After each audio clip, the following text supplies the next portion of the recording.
Navigating the world is a whole lot easier with a few different identities to choose from. Need me to come up with some for you?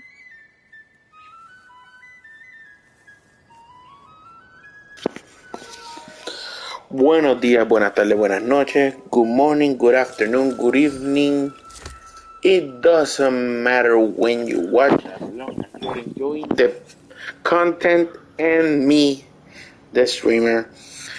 My name is Andy TM, and I'm continuing with Genshin Impact's story. It is very, very long. Hopefully, I'm near the end, or at least I can get some time apart so I can keep exploring the world. I haven't touched that much on the underwater part, so hopefully there will be more content underwater. Let's see what we get into, shall we?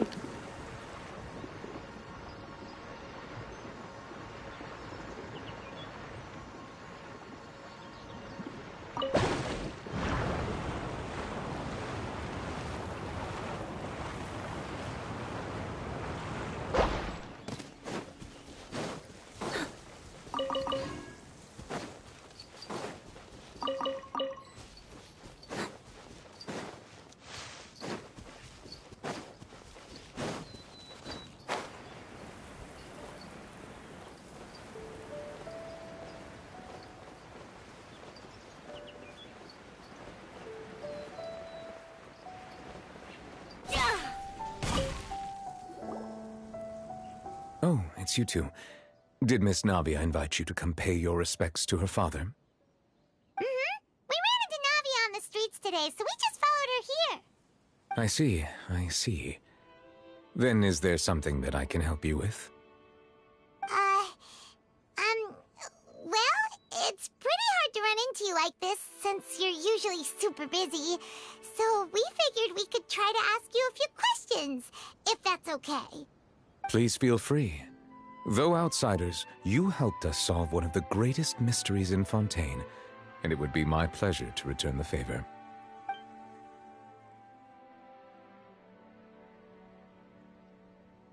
So, at court, the bad guys referred to that special water as water from the primordial sea, but what is it really?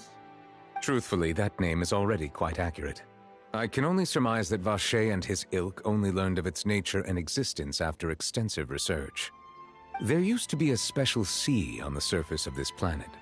The nature of its seawater was rather different from that of the sea we know today. Most of Teyvat's life forms were first born in that special sea. You could say it nurtured much of the life on this planet.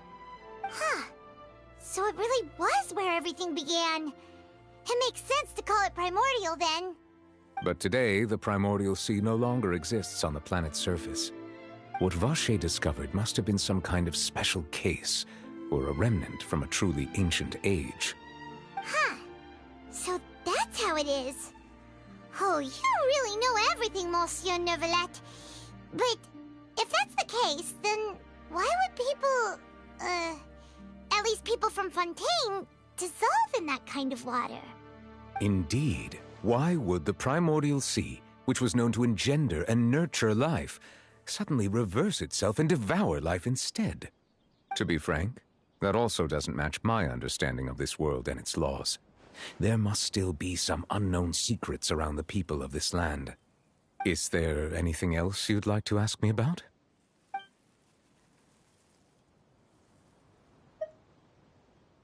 That the sea levels will rise and everyone will be dissolved in water, leaving Farina crying alone on her throne, but the sins of the people will be finally washed away for good. Does that appropriately summarize the version you've heard? That's right! It was Lenny that told us back then.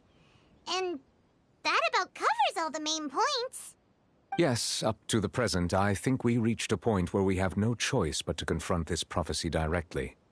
Rumors have it that this prophecy is rooted in the last words the former Hydro Archon left to the world before she passed away. A prophecy? Of the former Hydro Archon? Wow. This is the first time that we've ever heard of it. 2 parts of the prophecy have already proven correct. The rising sea levels and the ability of the people of Fontaine to be dissolved. We should be more vigilant and stay on the watch for further signs. Speaking of the prophecy, Farina has also always taken it quite seriously.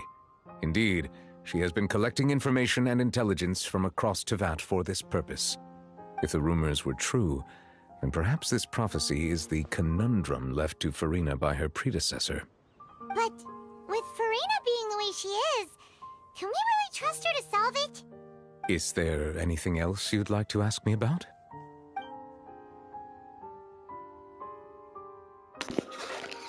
This man just dodged my last question when I asked him if we could trust the Hydro Archon. And he's like, do you like to ask anything else? My apologies. My investigation has still not reached its conclusion. However, I still believe the judgment of the Oratrice was not rendered arbitrarily. But you also said you thought he was innocent. For many years, I have been quite aware that the Oratrice does not simply mechanically repeat the verdict that I give on each case. As a divinely created mechanism, the people's unified faith in the concept of justice is integrated into it. Not only can it produce the incredible power of indemnitium, but it likely also possesses other traits, such as self-awareness. Which is all to say, I have been prepared for a situation like this for a long time. So when Lenny told us that he heard a human voice from the room where the Oratrice's core is stored... I was not aware such a thing had occurred. Perhaps that could serve to prove my conjecture. I will add that to the list of items to investigate. In any case, I am inclined to believe that the Oratrice does have a methodology all its own. We just do not have enough information. Based on Farina's reaction, I doubt even she had any idea what was going on. She managed to bluff her way through it, though, with her time-tested twin tricks of bravado and drama. While we do intend to get to the bottom of this, for now, we regret to say that the Fatui Harbinger will just have to bide his time in the fortress of Meripede. If we did incorrectly convict him of crimes he did not commit, we will most certainly compensate him to the fullest extent allowed by the law. If you ask Paimon, the only compensation he'll want is a no-holds-barred fight with you. Is there anything else you'd like to ask me about? Your sibling, another blonde-haired traveler. I'm sorry, but I've never seen anyone who matches that description.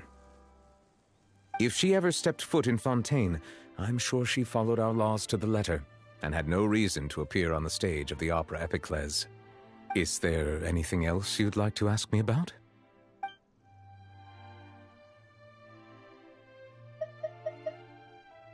Very well. It was my honor to provide you with what answers I could. I very much enjoyed conversing with you.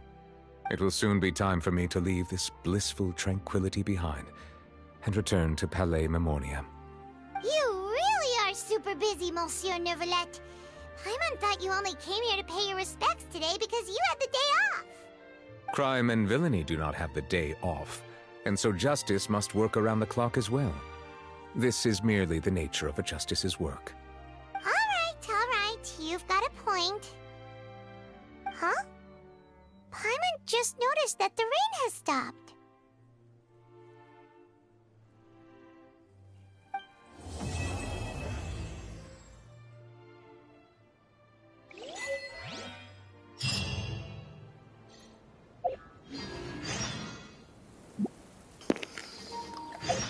Ooh, I just got an upgrade for the Traveler.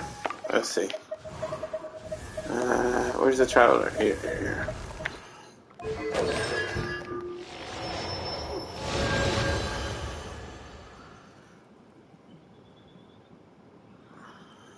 Ooh, nice. Very good. Very good. Oh, the scenery here is what? What else is new? What else is new? Oh, yeah, there you go. Let's see. I've landed the perfect. Oh, I finished the I finished the quest of the Archon. Alright, so that means I can start Lenny's quest, or I can start doing side quests. Let's go for this. Let me see.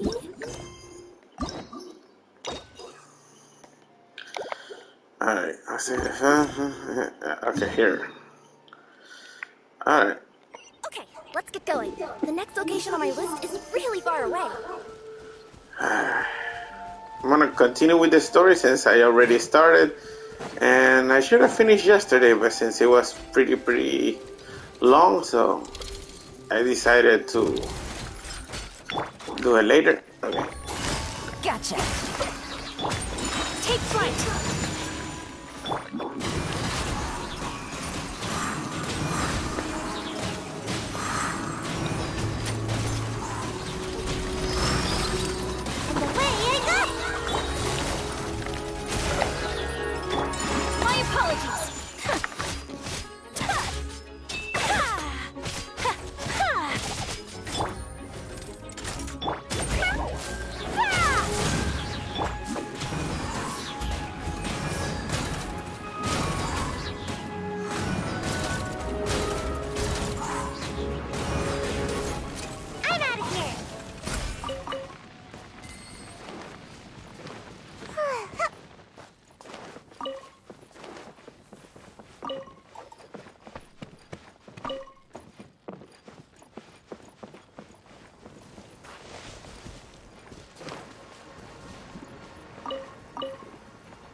Okay, so we're on to the next quest.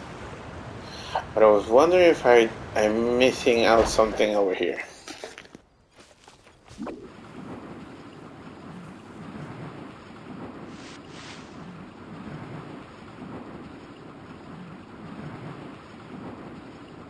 Can't touch me.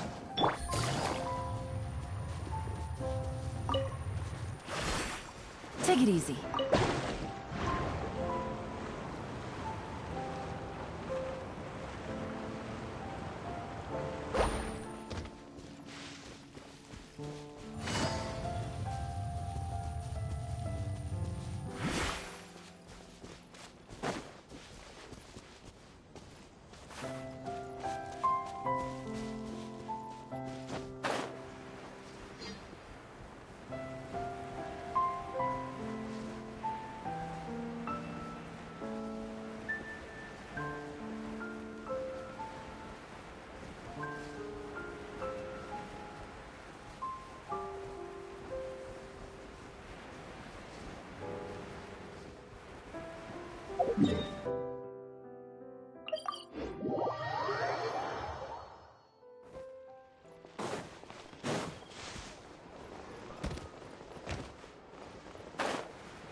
Isn't that Charlotte? I see. So you believe that this warning letter was sent by the Phantom Weasel? Absolutely. I've said it before and I'll say it again. The Phantom Weasel never acts as you expect. He must have faked his own death 10 years ago using a body double. Now that he's back, I'm sure the guards who worked on his case back in the day are in for a headache, but however this turns out in the end, the one thing it won't be is boring. Couldn't agree more. As a journalist, I'm gonna get a lot of mileage out of this one. Thank you, sir, for your time. Now, whom should I interview next? Huh? Hey! What a coincidence! Fancy meeting you here. Perfect timing. So, the Phantom Weasel's latest warning letter. What are your thoughts?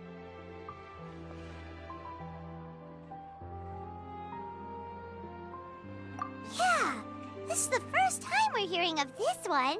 Could you clue us in? Huh? Oh, sorry. Yes, this case is from a decade ago. I guess you wouldn't know about it. Well, not to worry. You're in good hands because I'm a professional. The story goes like this. 10 or so years ago, a phantom thief became active in the court of Fontaine.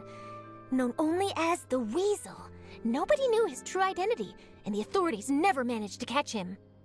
Wow, cool! He sounds like one of those mysterious night burglars that you read about in novels. Precisely. Well, except the part where they actually have a good reputation. Our weasel targeted whatever people held dear, and no one was safe from his predations. He would just as soon steal a necklace from a rich merchant's safe as he would a toy doll given to a commoner child for their birthday.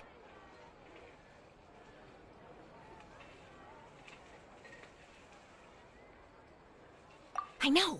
The phantom thieves you read about in novels rob the rich to pay the poor, but this guy did not discriminate. Unsurprisingly, this didn't work wonders for his public reputation. Every man and his dog wanted to see him behind bars. Yeesh. So, did they catch him? Not exactly. There's a good chance that the weasel would still be at large to this day if it hadn't been for an accident 10 years ago. A magician named Caesar fell to his death in a botched high-altitude escape performance. When the police went through his personal effects, they found a hoard of stolen loot and gadgets used for criminal activities. And that was how the Phantom Weasel's identity was revealed to all. Sure enough, thefts in Fontaine went down after Caesar's death. But today, 10 years on, the notorious thief has once again issued one of his warning letters and pasted it on the gate of the Opera Epiclese for all to see. I had to squeeze through the crowd this morning to get a photo as soon as I heard. Here, it's this one.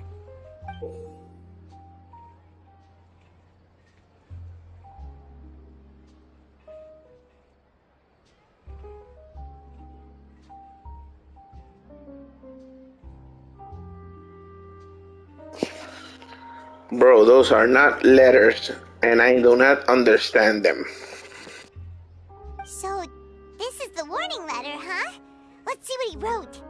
3 days from now, when evening falls, I shall take from you that which you hold most dear at the Opera House, just as you did to me 10 years ago. This is, without a doubt, a clear declaration of criminal intent. After years of laying low, the Phantom Weasel is back with a vengeance. What once seemed like an open and shut case has been blown wide open again. But why has he re-emerged now, and what does he want? I sense an epic scoop, and I'm going for it! Uh-oh. If this thief will steal anything that other people value, does that mean even we might be targeted?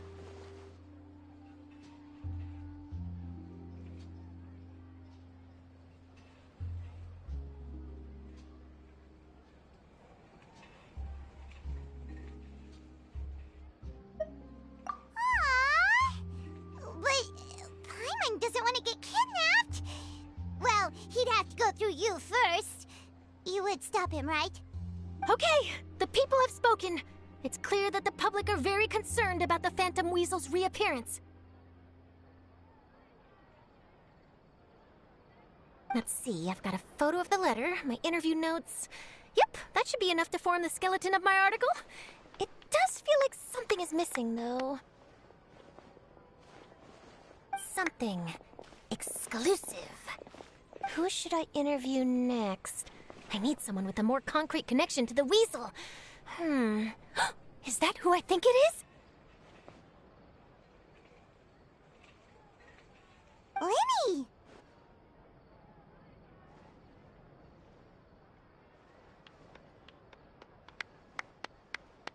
Magic, magician, Caesar! The Phantom Weasel! That's it! Let's go interview Lenny! You see, the original Phantom Thief Caesar was a magician too! And what do Phantom Thieves and magicians have in common? They both have an air of mystery about them. Perhaps there's a connection there. Are you serious? What sort of a deduction is that? Oh, relax! My journalistic instinct tells me that an exclusive news story is beckoning. Let's go! No time for delay!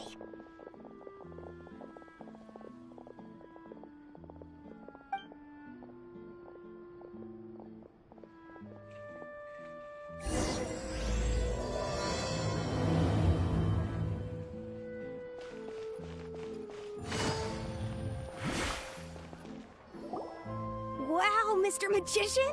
How did you know which card I picked? Oh, it's simple. Come closer, and I'll let you in on my secret. Magicians have a special skill called telepathy, which means we can read other people's minds. Really? Then, what am I thinking now?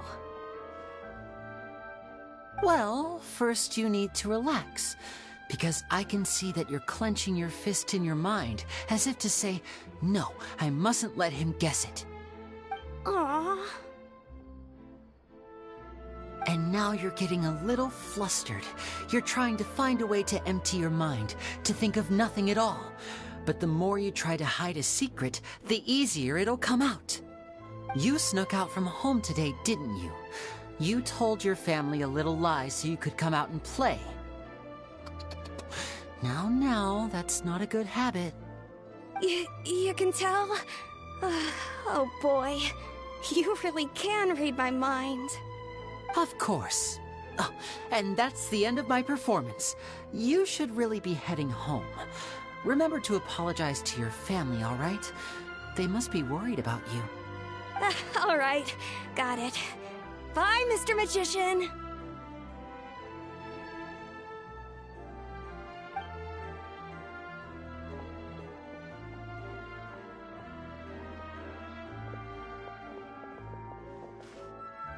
Hey, Lenny? Why, hello. We meet again. Are you looking for me? What's the situation? Well, why don't you guess, Mr. Telepathic? Oh, please. You didn't believe that spiel, did you? The power of telepathy is quite beyond me. I'm sure that child would beg to differ. Seemed like you were right on the money.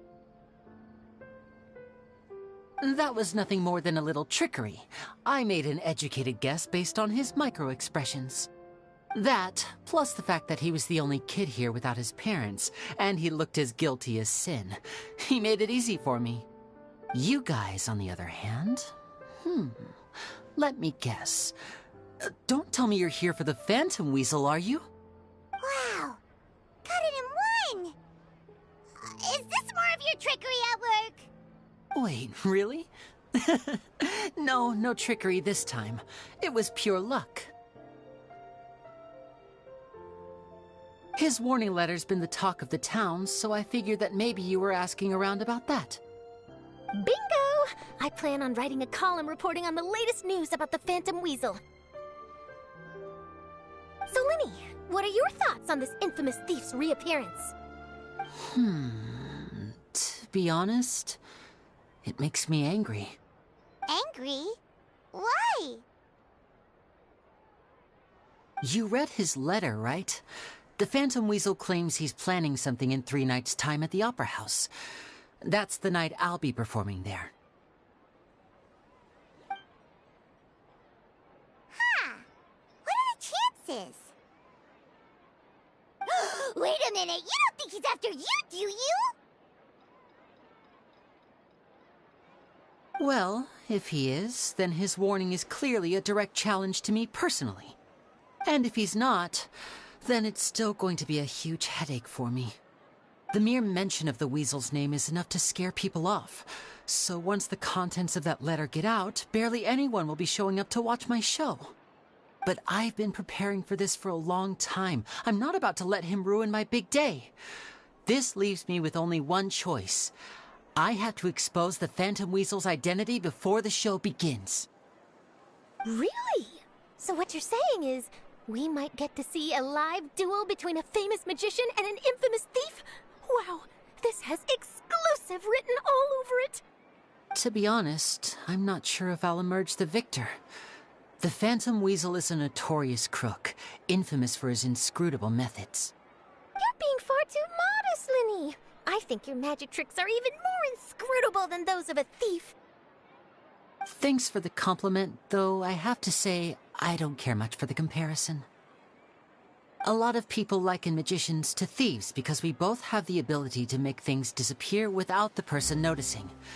But there's an important difference that these people overlook. Allow me to demonstrate with a quick magic trick.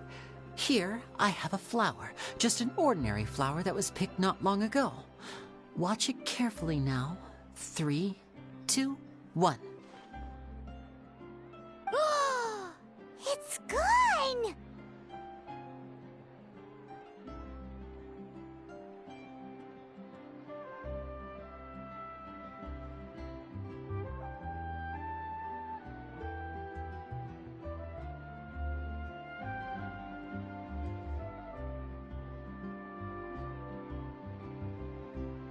That's the question. Where did it go? Therein lies the difference between us. Thieves make precious things disappear, but only magicians make them reappear. If I could now invite you all to check your clothes, there might be a surprise in there somewhere.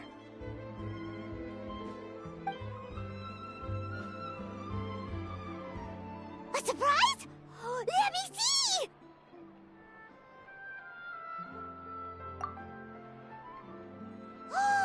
It's right there! But how? You haven't moved this whole time! What an outstanding trick! Sorry, Lenny, it seems that my previous praise was woefully inadequate. Clearly, magic is the superior art form to theft. Don't worry, I didn't take offense. I just wanted to take the opportunity to perhaps change some of the preconceived notions you might have about magicians. Since Caesar's death, a lot of people associate magicians with criminality. It can be quite frustrating. I can imagine. Coming back to your trick just now, might I presume that you are well versed in floral symbolism? For example, magicians often use rainbow roses in their flower-related performances to represent passion and romantic encounters. But you used a Lumidu spell, which, if I'm not mistaken, allude to separations. I'm curious to know if there was any deeper meaning behind this choice? Impressive knowledge. It's no wonder you're such a successful journalist. But I'm afraid I don't know the first thing about floral symbolism. I'm just in the habit of using Lumidu spells in my magic. It sounds like something I should look into, though. I'll buy myself a copy of Fontaine's Floral Language Facts when I have some time. But it'll have to wait until this phantom weasel business is behind us. Well noted. In that case, this brings us to the end of our interview. I, for one, am looking forward to the final showdown between you and the thief. Please feel free to get in touch to update me on any further developments. Otherwise, I will of course see you at your show in 3 days' time, but let's hope the Phantom Weasel is caught by then.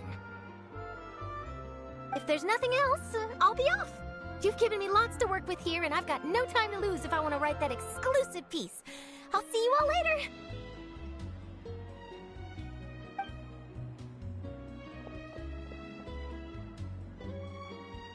So, Lenny, are you gonna tell us how you did that flower trick now?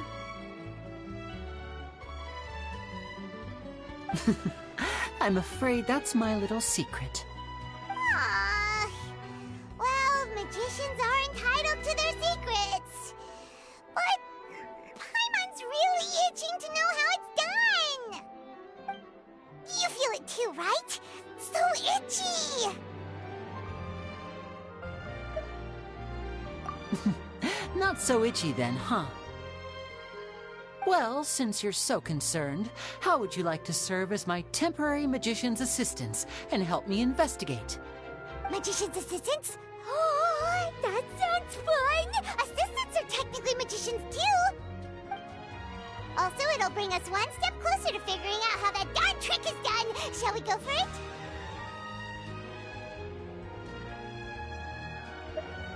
The first thing we need to look into is who Caesar really was. If he truly was the Phantom Weasel, that means that the Weasel is dead, and whoever wrote this warning letter is just a copycat criminal. But if he wasn't the Weasel? Well, that'll make things more interesting. It would mean that the Weasel lives, and he's been laying low all this time in some corner of Fontaine. And if we're investigating Caesar, his fiancée Gemma is a good place to start. Word is that she visits the cemetery often, so I asked Lynette to wait for her there. We should make a move. Let's go and rendezvous with Lynette.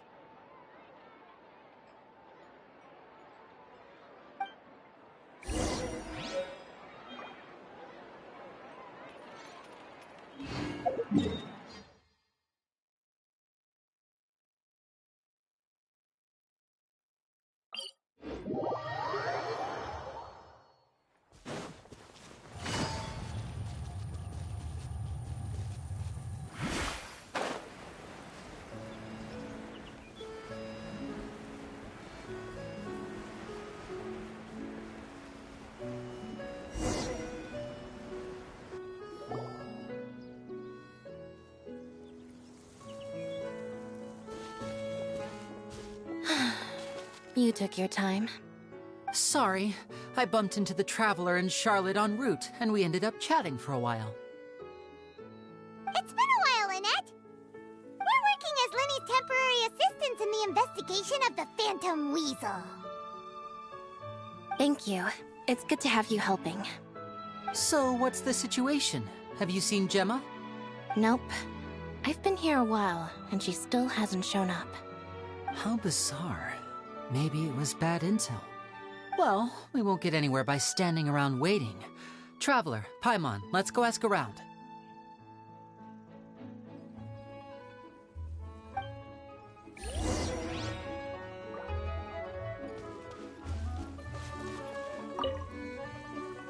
Excuse me, good sir. Do you by any chance know a Gemma? Gemma? You mean Caesar's fiancée? Sure I do. What's this about? I'm just trying to get a hold of her because I need her help with something. I heard she comes here a lot. Yeah, she does. Poor thing. It's no secret why either. She's heartsick. Ever since Caesar passed away, she's been coming here once every week to clean his grave. Often she just sits there in front of his headstone, lost in thought. Sometimes she talks to herself. I asked her what she was doing once. She said she wanted to speak to him again. She knows he's gone and can't hear her from the grave, but she just likes to spend time there, telling her fiancé all about how her life is going. And she's been doing this ever since Caesar passed away?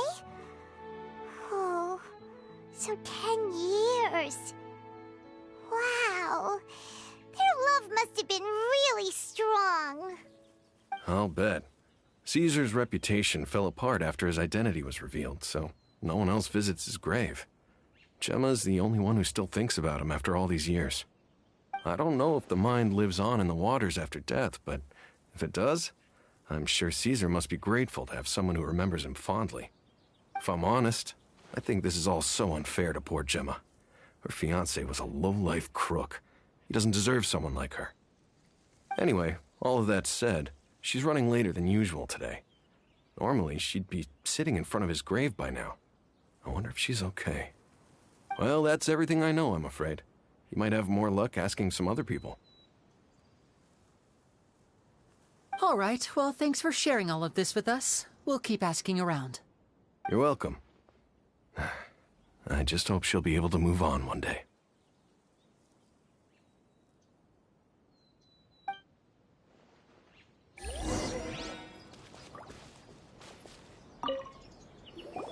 Did you hear the news? They're saying the Phantom Weasel's back. You're kidding. Wait, isn't he dead? I don't know anymore. All sorts of news flying around nowadays. I can never tell what's true and what isn't. But what if, just hypothetically, I mean, what if this weasel's the real deal and Caesar was framed? Called it. Seriously, 10 years ago, on the day it all went down, I said to myself, you know what? This guy's been set up. The Caesar I knew was a good guy. He gave balloons to children on the street, for Pete's sake. What, are we supposed to believe that he was a balloon thief or something? Give me a break. Oh, please. Weren't you the one cursing his name to high heaven when the police announced the news? You were all, that gosh darn lousy son of a, you think you know a guy, or words to that effect. Wait, did I say that? I don't seem to recall.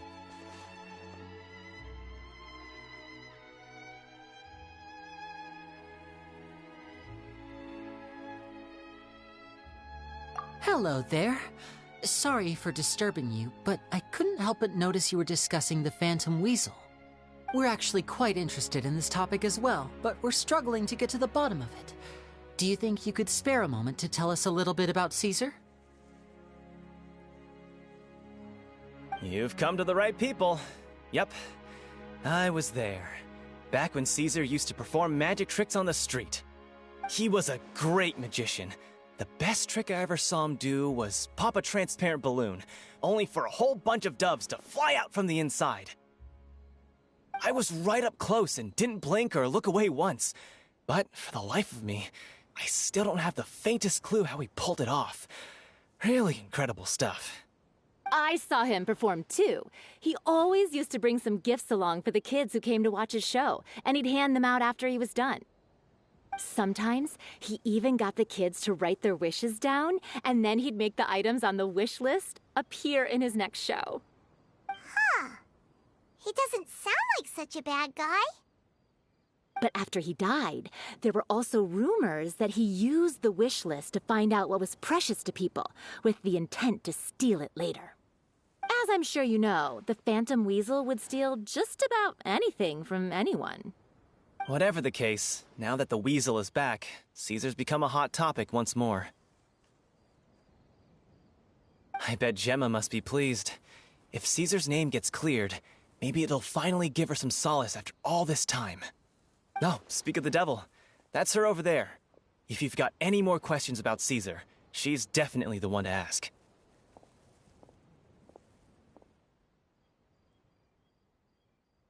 So that's Gemma. Is it just Paimon, or does it look like something's wrong? Wait, it looks like she's injured. Come on, let's see if she's okay.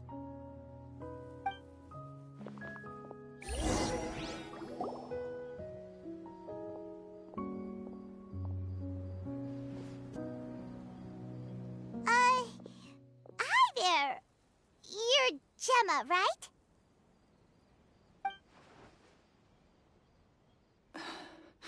Who's asking? Don't be afraid. We mean no harm. It looks like you're injured. How bad is it? Thanks for your concern, but you didn't answer my question. Who are you, and what do you want with me? My name is Linny, and this is my sister Lynette. My name's Paimon, and this here's the Traveler. We're investigating the Phantom Weasel. The Weasel posted a warning letter this morning. If he still lives, that means that Caesar was falsely accused. You knew Caesar better than anyone else. So if you're willing, we'd love to hear what you think about all this. I promise you can trust us. We won't hurt you. In fact, we'll do all we can to keep you safe. I never believed that he was the Weasel. Huh. I suspected as much. Okay, so going back 10 years, do you remember anything strange in the weeks leading up to the accident?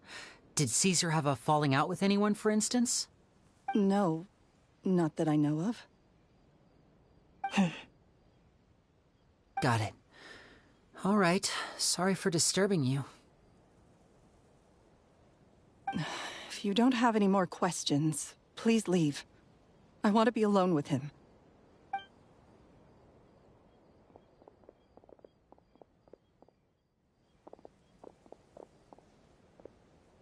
Judging by the look on her face, there's definitely something fishy about her.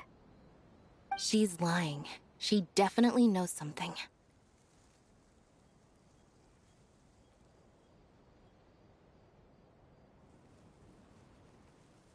That's fair. We're just a bunch of strangers who showed up and started questioning her about things that happened a whole decade ago. It makes sense that she'd be wary around us. In any case, I doubt we'll get any further here, so let's call it a day. Meet me outside Hotel de Boer tomorrow, and then we'll start the next step of our plan.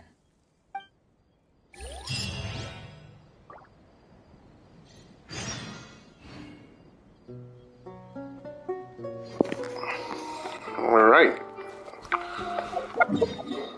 Apparently this is a rich content story. Has a lot to talk about. Let's see if we can continue with the story.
Over here.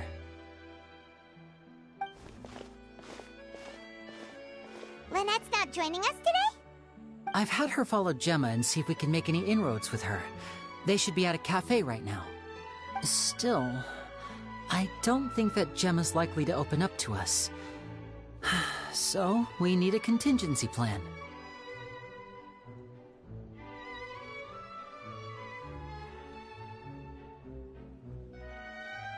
Today, we'll be looking into a guy named Lorenzo, Caesar's former pupil and assistant. When Caesar passed away, all the stolen goods discovered in his home were confiscated and returned to their rightful owners. But Lorenzo was the only one privy to all his magic secrets, and he inherited his craft. Before long, Lorenzo was the next big magician in town, his fame surpassing even that of his master, and it made him very wealthy. He's since left the magic scene, though, and these days, he's a wealthy businessman with his fingers in a lot of different pies. I had to pull a lot of strings, but I managed to get him to agree to a couple of drinks with me. Be warned, though, I hear he's got a hair-triggered temper. We'd best be careful.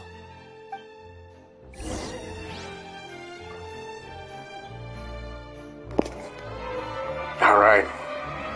What more can we learn?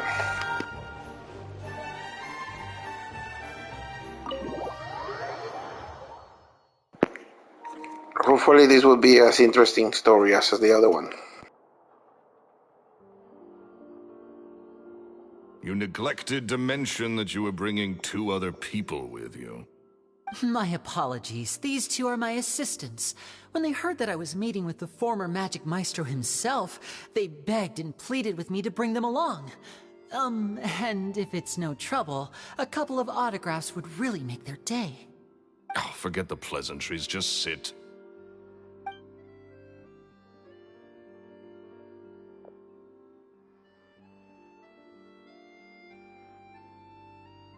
Get a load of this guy. Forget the pleasantries, he says, but he looks pretty happy about Lenny stroking his ego. I only agreed to meet since we're both magicians. Do me a favor and cut to the chase. I have more important things to do than drinking. Much obliged, sir.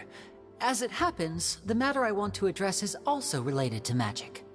Yesterday morning, a warning letter from the Phantom Weasel appeared on the entrance to the Opera House. He claims to be planning something for the same evening that I'm scheduled to do a magic show there. As such, I believe that I may well be his target. I have to get to the bottom of this to ensure that my show can go ahead as planned. Naturally, any investigation into the Weasel starts with a few questions about Caesar, who... What is there to investigate?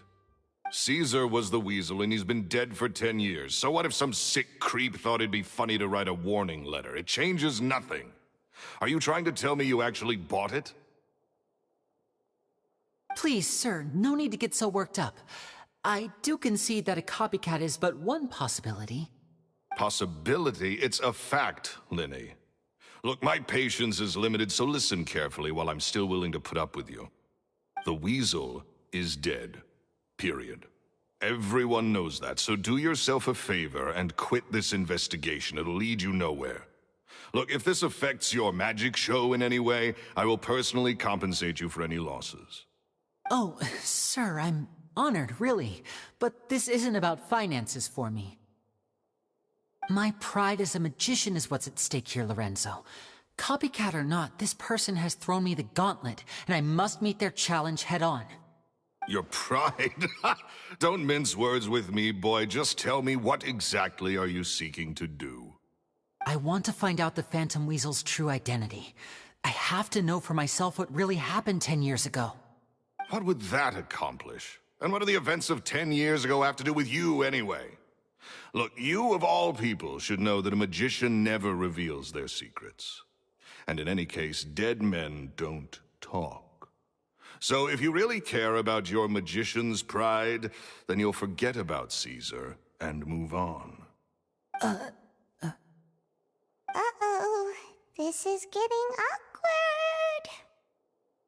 Lorenzo?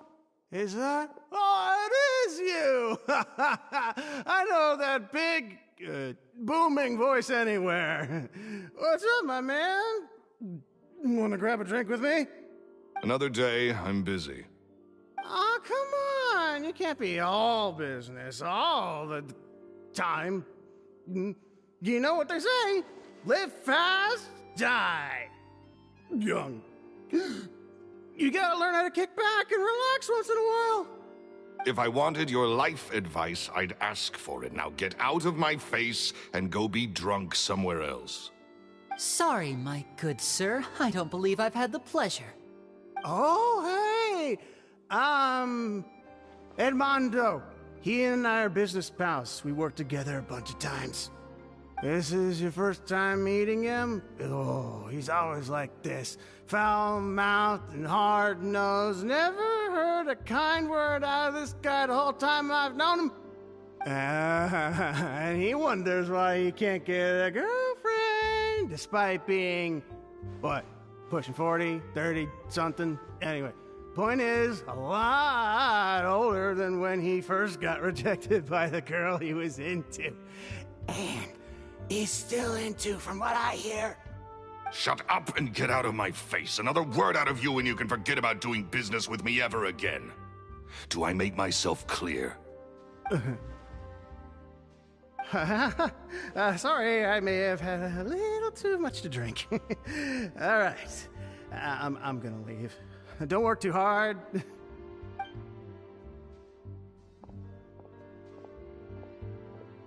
I think it's high time I made a move as well. If you really want to investigate this, Lenny, be my guest. But if nothing good comes of it, don't say I didn't warn you.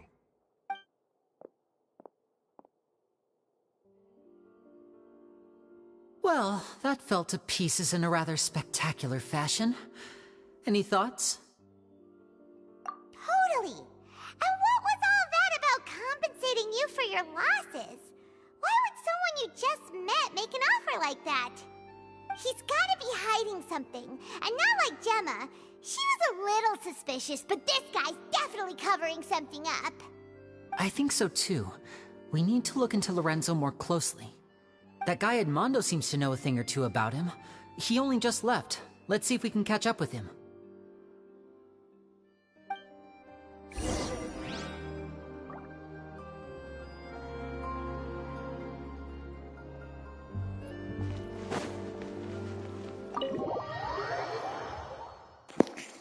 They're both suspect. Let's see if I can predict that one.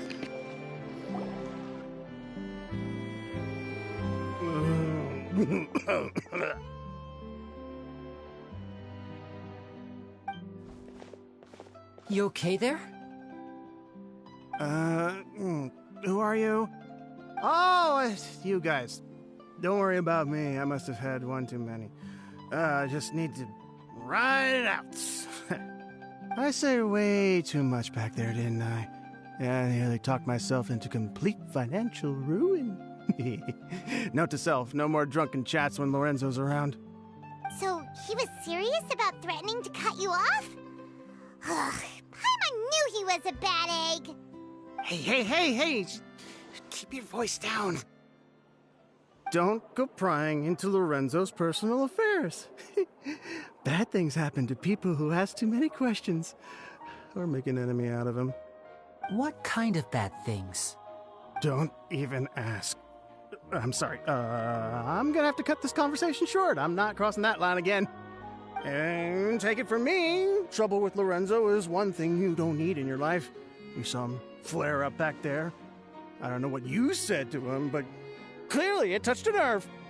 That's not a good sign. You're too young for this. Don't get in over your head. I'm leaving.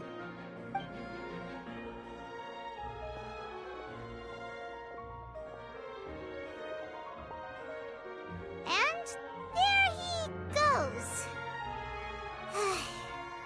do now, Lenny? Shh. I think we're being watched.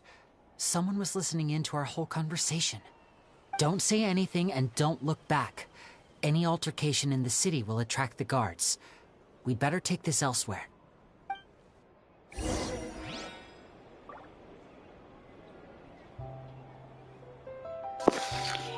The guy who was watching us, he looked a lot like the guy from something de Razul. I don't remember what was the whole name. Where am I going now? Oh, over here.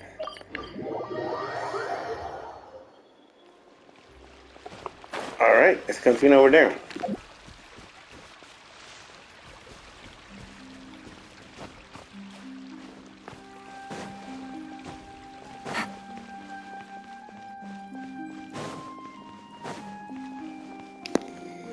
I gotta tackle the emergency quest or side quest and then continue with the main quest.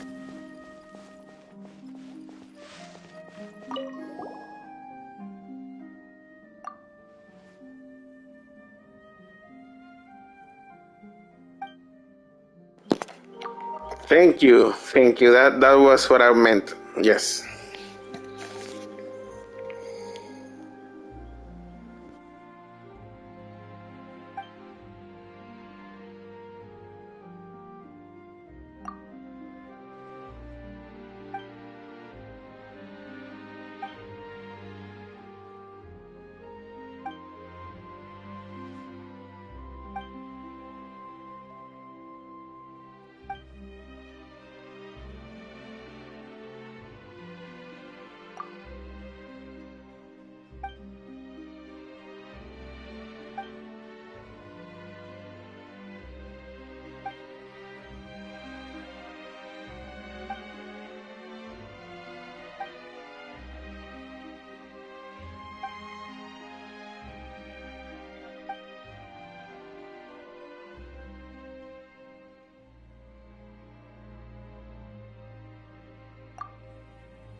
Okay, that's another side quest I will tackle later.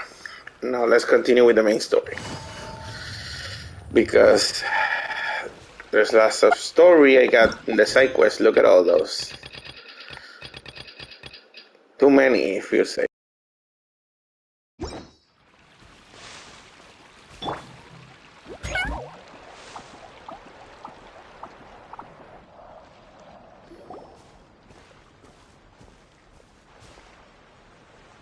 You followed us a long way. Why don't you come out and introduce yourselves?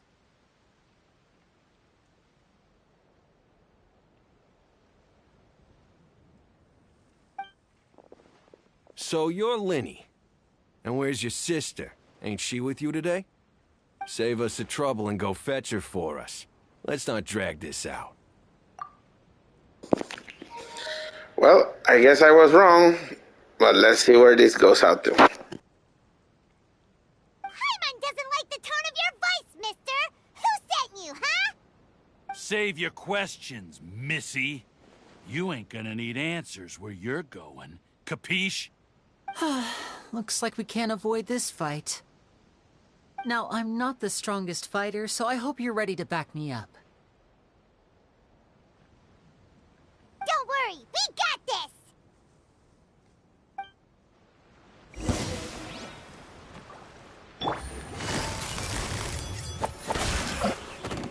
Now disappear!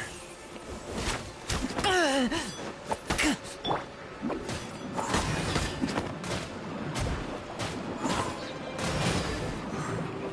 away I go! Take flight!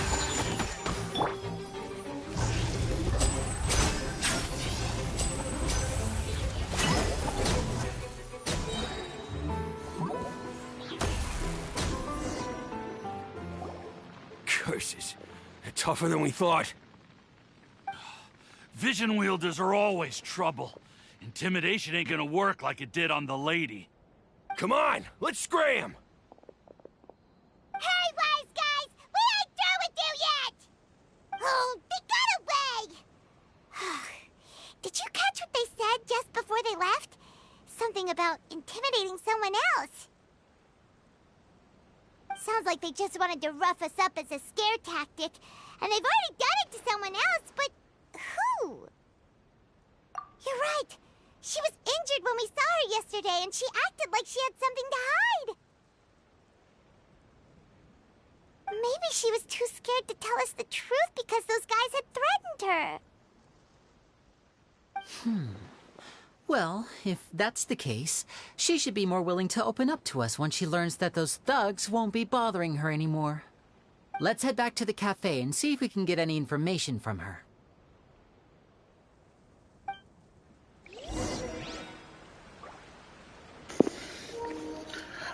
I was trying to understand the character, but he does very good damage, so that's why apparently I killed him off very quickly.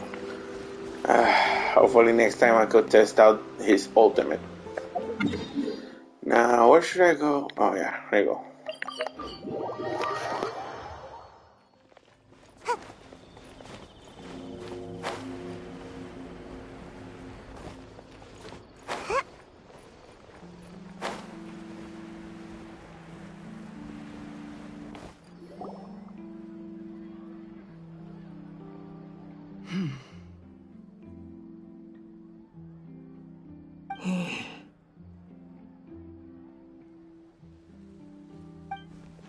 Gemma? You again. What is it this time? We just ran into the men who've been threatening you, and we gave them a taste of their own medicine. So, you can relax now. We're here to protect you. What? Why? I didn't tell you anything. Why would they come after you? Sounds like they're no strangers to you. That's putting it mildly. I know them all too well, and I hate them with every fiber of my being. It's been 10 long years, and still every time I try to look into Caesar's death, they show up and warn me not to do anything stupid. How do I know I can trust you? Do you really think you can get to the bottom of it all? And why are you doing this? I'm afraid I can't reveal all the details just yet, but I can promise you this. I will expose the Phantom Weasel's true identity. Because you see, this is a personal matter of the utmost importance. I give you my word. Trust me. Okay. How can I help you? I've heard that Caesar used to have a magic workshop where he kept a lot of his personal effects. If possible, I'd like to take a look at them. Do you know where it is? The Fleuve Sonde. But the place was sealed up by the police after his death, and no one's been there since. I also know that the Fleuve Sonde is dangerous territory. Lots of hostile groups lurking around. If you're serious about going there, please be careful. Understood. Lynette, you stay here and take care of Gemma. Don't let her come to harm. Got it. But if I'm staying here, I'm ordering dessert. I mean, bon appetit. But stay sharp, too. They're likely to come for you while I'm away. Okay. Alright. Power saving mode off. I'll start taking this more seriously now.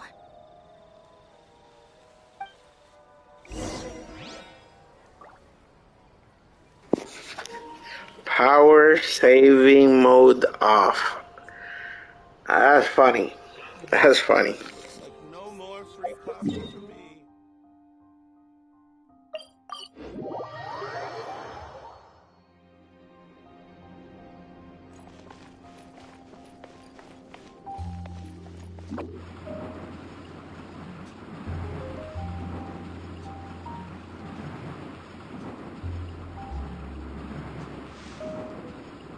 I'm out of here.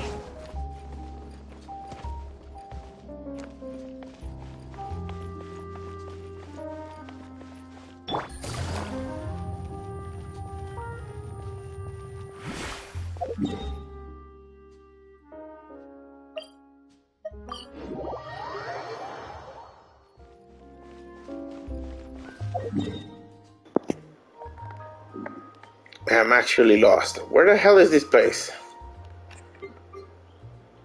Oh, okay, I see.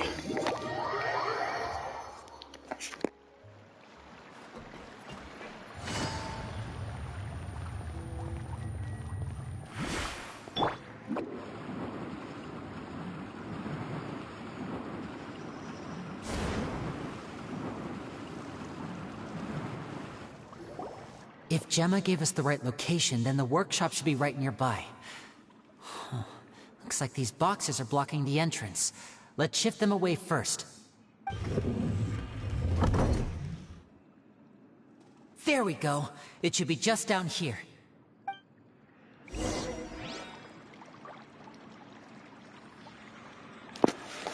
Okay, if I'm gonna enter a domain, I think I should change.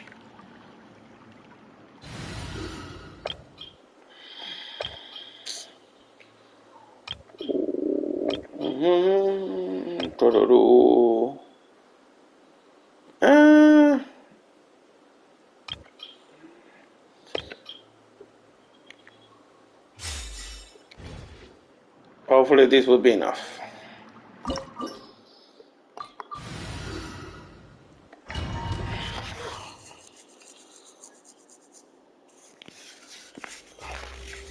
I don't know if I brought the right elements. I forgot to check.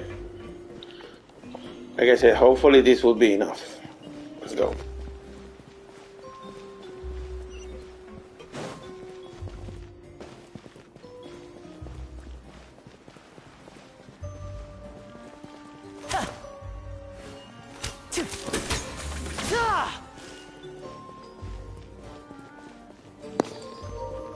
You know, he's not a bad character. I was trying to get him on the banner, but wow, these Primo Gems are taking too long to get there. Seriously. So this was Caesar's workshop. Nothing suspicious here, just normal magic props. Let's head in further.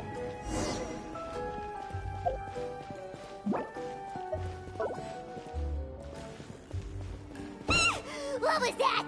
Oh, is this one of Caesar's gadgets? Guess we must have triggered some sort of device.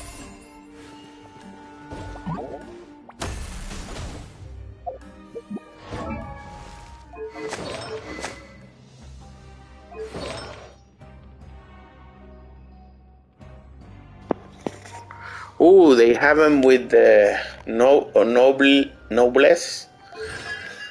And he has 3 cancellation. Ooh. No wonder he's been doing so good. Oh, and he has all the way normal attack, so he can hit very hard. No wonder. All right.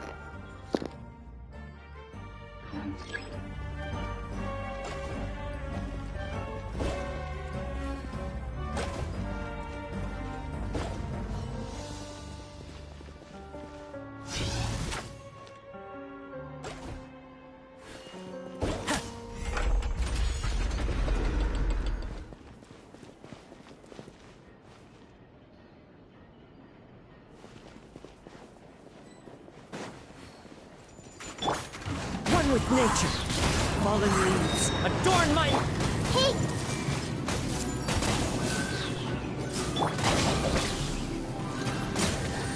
Lightning purified! And voila! Whoa. Look, the doll in the box is glowing.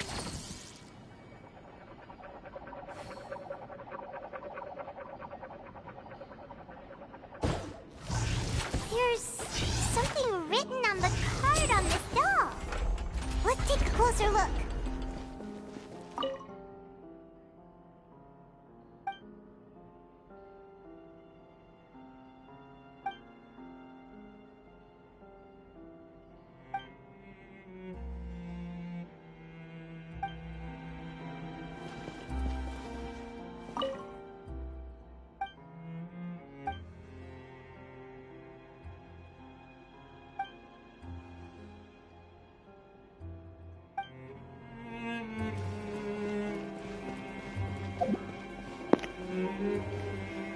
So it's very interesting that they decided to go with this type of layer.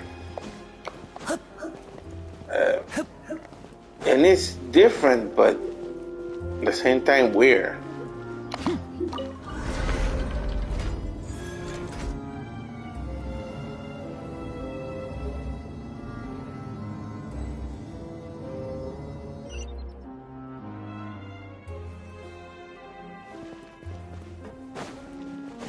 Looks like we've reached the end of this route. Shall we try a different one?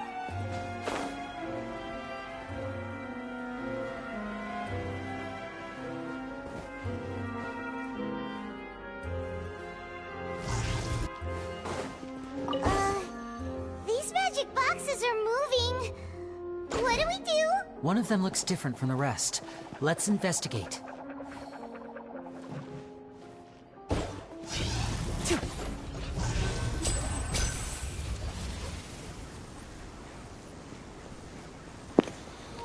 So the puzzle is the shiny one. Let's continue.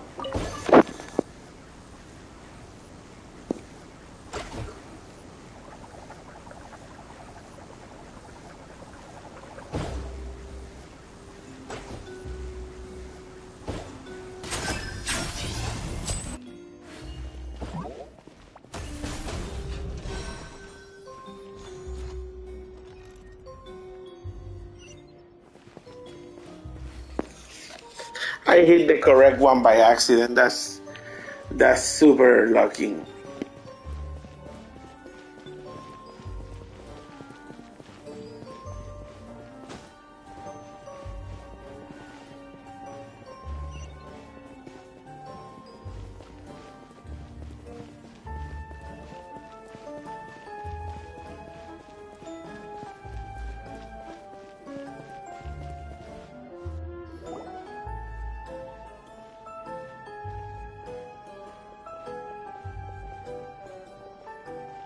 That's weird.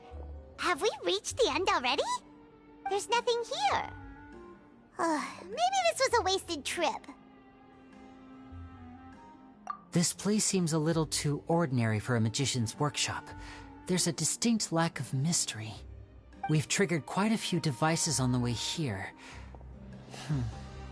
I'm starting to wonder whether Caesar built this whole place as one big, elaborate magic contraption. If so, then there must be more to this place than meets the eye. Maybe a hidden room somewhere. Aha! If I just move this book, then hopefully... and... presto! A secret passageway! How did you know? I'm a magician too, and apparently great minds really do think alike. Looks pretty big inside. Let's head in and take a look around.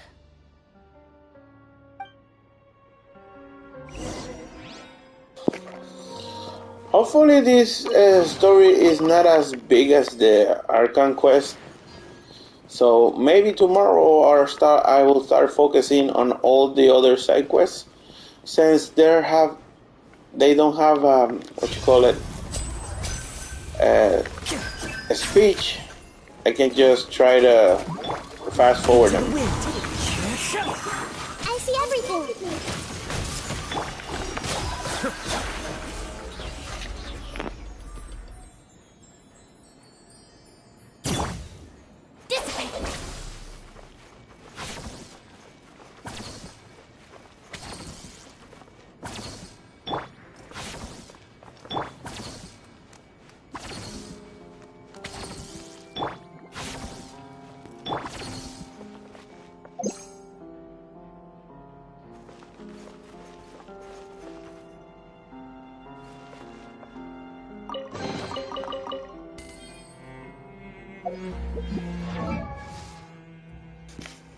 Why is this unit not healing the right amount? Did I mess with something?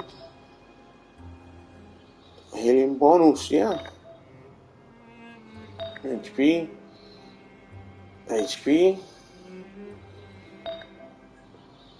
Why am I not healing the right amount? That's crazy. Let's just continue.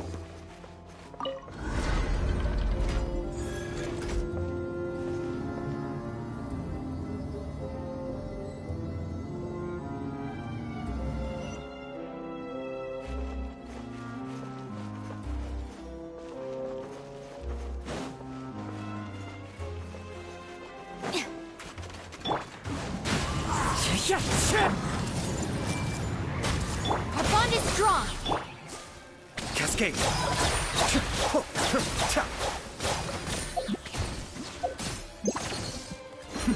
The depths beckon.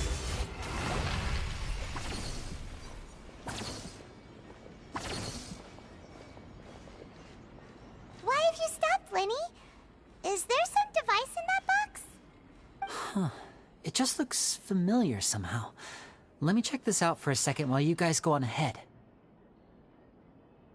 If anyone makes a major discovery, let's rendezvous here. All right, see you in a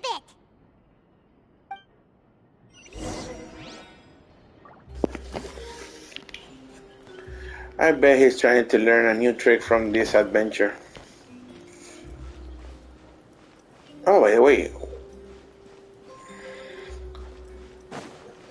That was weird. I did not press triangle alone. I was trying to change character, but still this guy throw his ulti out. So I was like, what the hell? Alright. So he told me to check things around. So I came in.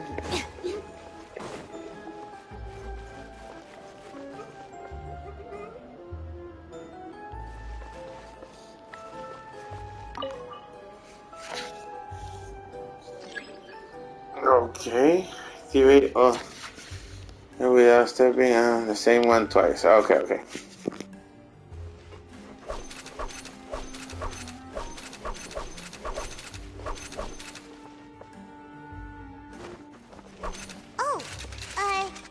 Seems like we can't step on the same tile twice.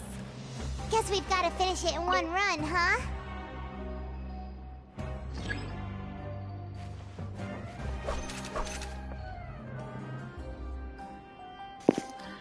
That was weird because I actually did not step on it twice, but it counted it.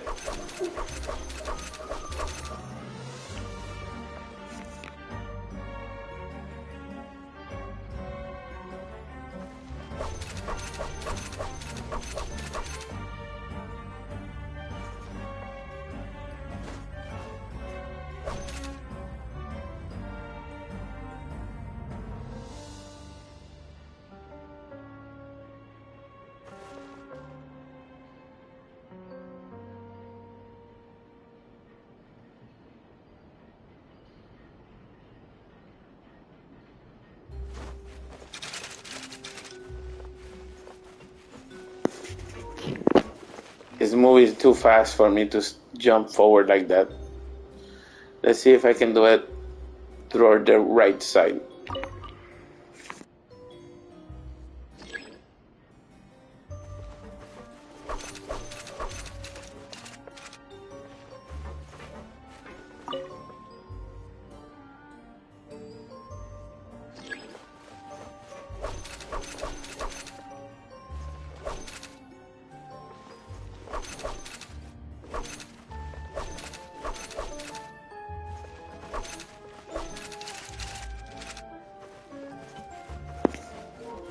This is beginning to be too stupid, alright?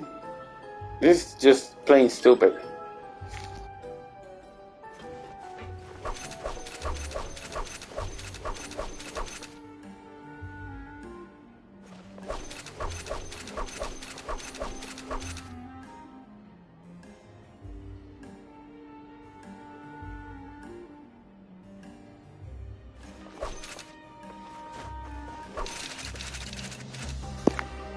How come that counts as being twice? I just move around the same block.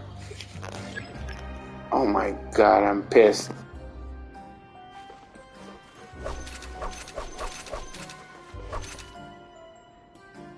You saw I just passed through the same block.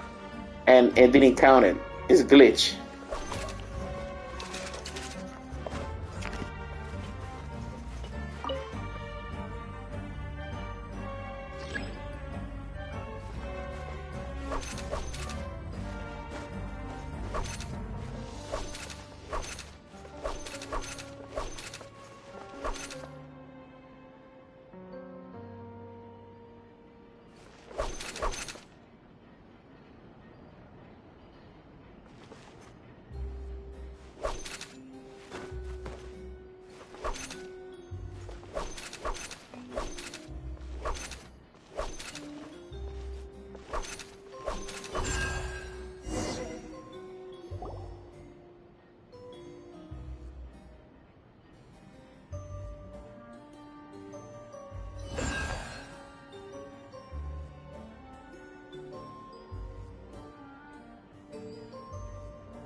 Wow!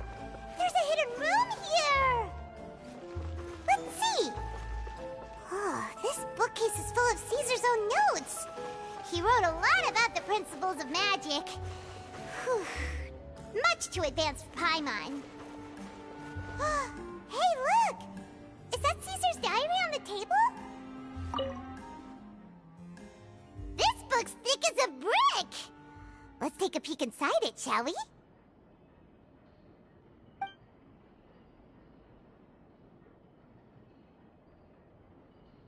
At one of my shows a few days ago, a child asked me how I pulled candy out of my hat. As a joke, I told the kid that the hat has a built-in wish-granting machine. Next thing I know, today a whole bunch of kids were pestering me to pull all sorts of things out of the hat. So I told them another white lie. The machine needs time to power up, but in the meantime, you can write your wishes down. Well, they took me up on that offer, enthusiastically. As I write this, I've only just got back from running around all over town, buying the things they wanted. Boy, are my legs sore. I wound up saving very little this month, but that's not a major issue. I now have a bigger problem. How am I going to hide all these things inside my hat?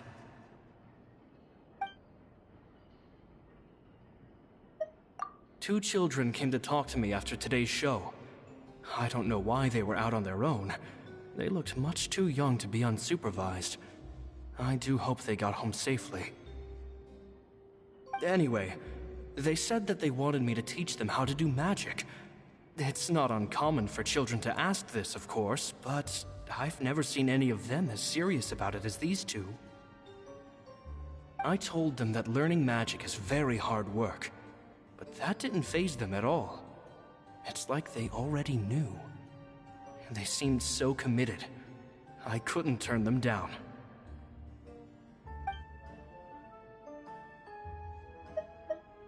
It seems like something's bothering Lorenzo lately, but he won't open up to me about it. Surely he's not upset that I agreed to teach those two children. I'll have to talk him around. I have a good feeling about those kids. They're naturally talented, and it seems like they're not new to the world of magic. They have all sorts of fantastic ideas.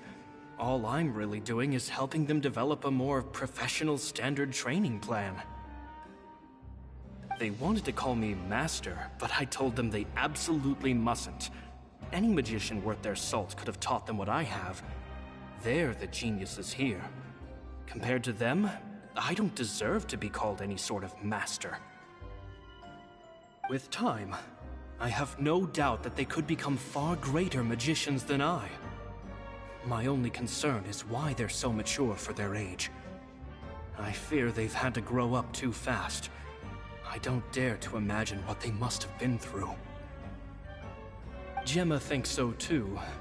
She doesn't like being around them. Says that their eyes are too piercing. They don't bother me, but then again, I've never been the sharpest tool in the shed.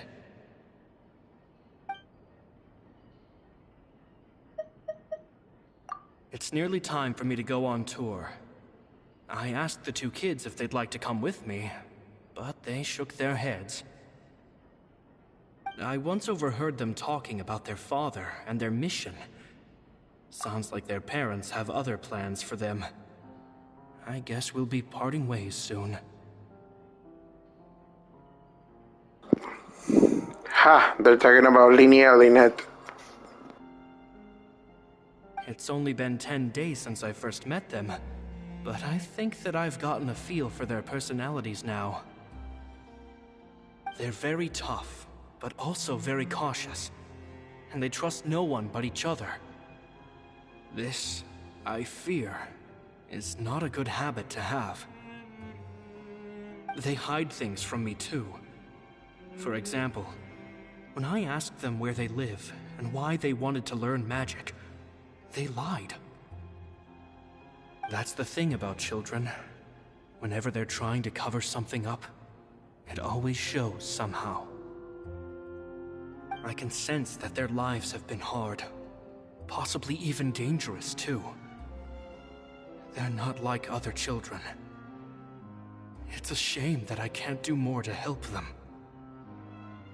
After thinking things over, I decided to tell them a bit about how I see the world. It's full of lies and falsehoods, and that is why we must find our own truth. P.S. I hope they won't find my nagging annoying. Children are so opinionated nowadays. Will it do them more harm than good for someone they've only known 10 days to lecture them like that? P.P.S. Maybe I'm overthinking this. Children aren't interested in grand philosophies. It probably just went in one ear and out the other. I bet they've already forgotten every word I said. Oh, Caesar, Caesar. Just mind your own business next time.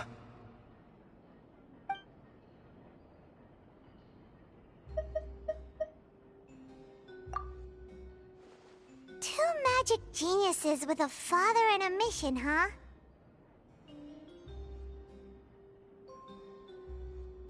Sounds a lot like he was writing about Linny and Lynette, don't you think? So did they meet Caesar when they were kids? Let's go ask Linny!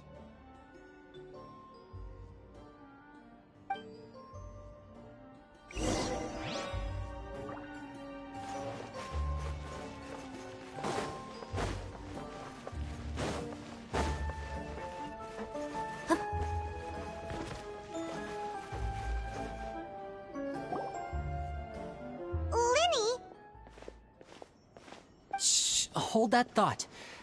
As I expected, there's a lot of fishy things going on in this place. Fishy?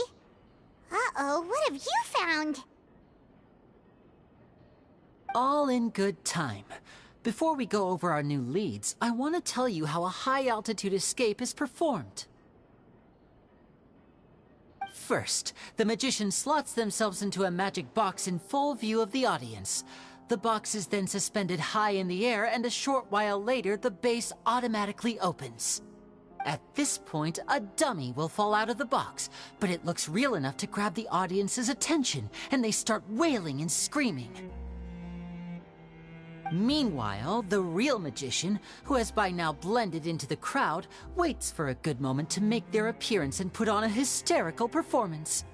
Oh no! Is that me? Did I just fall to my death? Very vivid description. Paimon can really picture it. And then what? The audience's gaze then turns to the magician, and by the time they realize what's happened, the dummy has vanished, as if everything that just happened was some sort of shared illusion. Of course, that's just how I think the process should work, theoretically speaking. The inventor of this trick never performed it successfully. When the box opened, Caesar was the one who fell out, and not the dummy. he fell right to the ground from the highest point of the opera house. No one could hope to survive that fall. Not without a vision, at least. And no one else has ever attempted this trick since. My understanding of how it works is just based on what I could gather from his notes and the relevant gadgets here in his workshop. So Caesar's famous high-altitude escape has never been done, huh? Paimon was about to say how cool it would have been to see it in person, but if it's that dangerous, it's probably for the best that no one else tries to do it. Wait a second. So if a dummy's supposed to drop out of the box, then where does the real magician go? How does he get out? Glad you asked. That brings us to the secret of said box.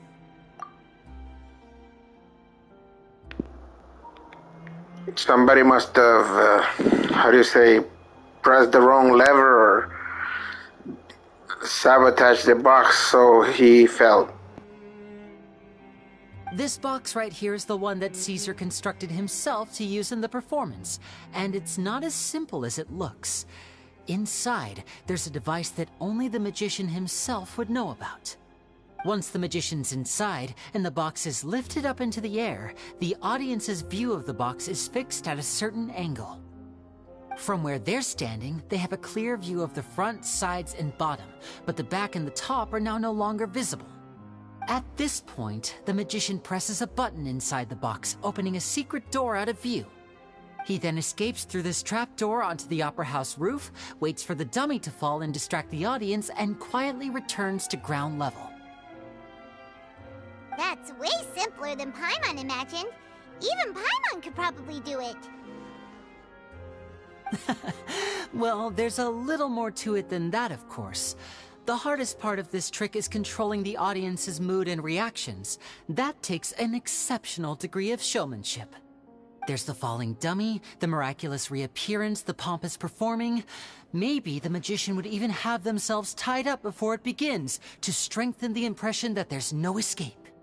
Many days and nights of careful research and painstaking practice would have gone into this, all culminating in a performance just a few minutes long, but one that still manages to transform the shock and grief of a tragic accident to the joy and laughter of a mesmerizing magic trick. Caesar was a highly accomplished magician. But unfortunately, even he didn't manage to pull it off. So, how did it go so wrong? You said you found some fishy stuff here. Have you figured out what really happened? I can make a pretty good guess. I looked into the case files. The magic box Caesar was using at the time of his death had the secret button I mentioned positioned on the right-hand side. And, sure enough, he always used his right hand as his dominant hand in public. Okay. Nothing suspicious there. But here's the strange thing. Most of the devices in this workshop have the mechanism on the left-hand side, including this box right here, which leads me to believe that Caesar was in fact left-handed.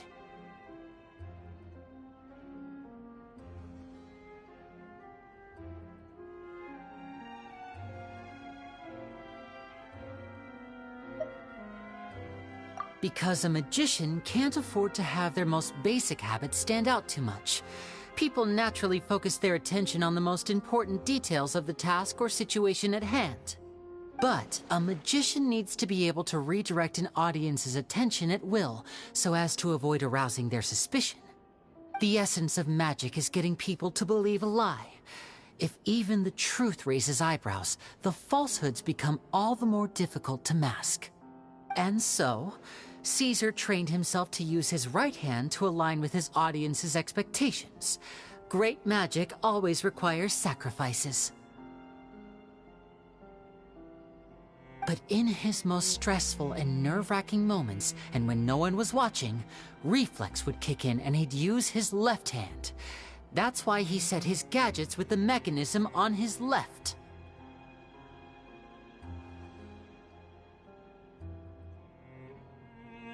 Exactly. I think that's likely what happened.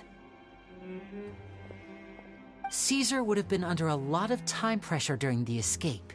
he'd have had mere seconds to open the hidden compartment, retrieve the dummy, then open the secret door and make a swift escape. But I'm sure he was confident.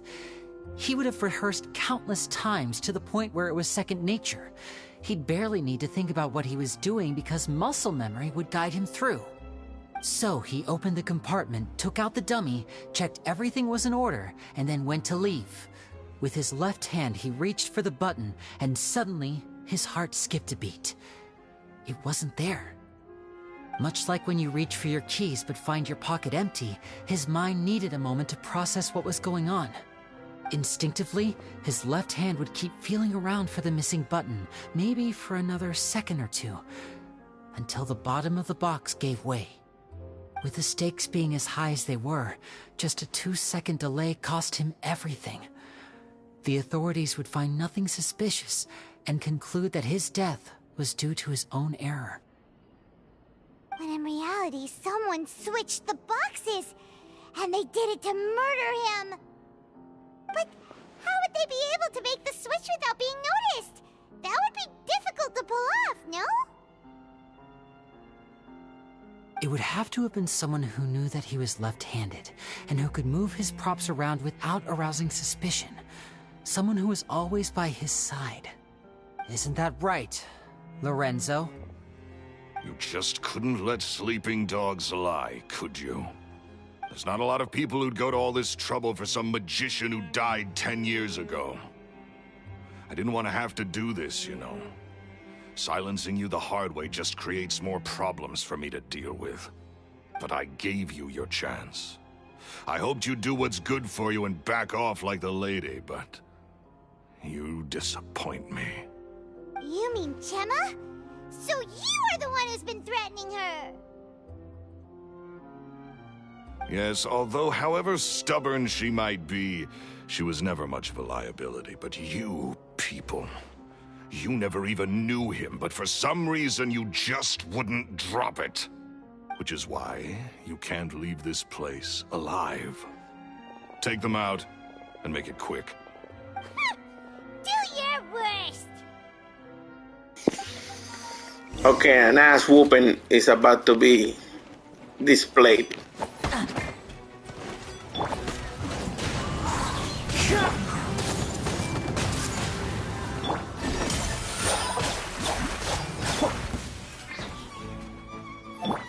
Step right up. The wind knows me. Hey!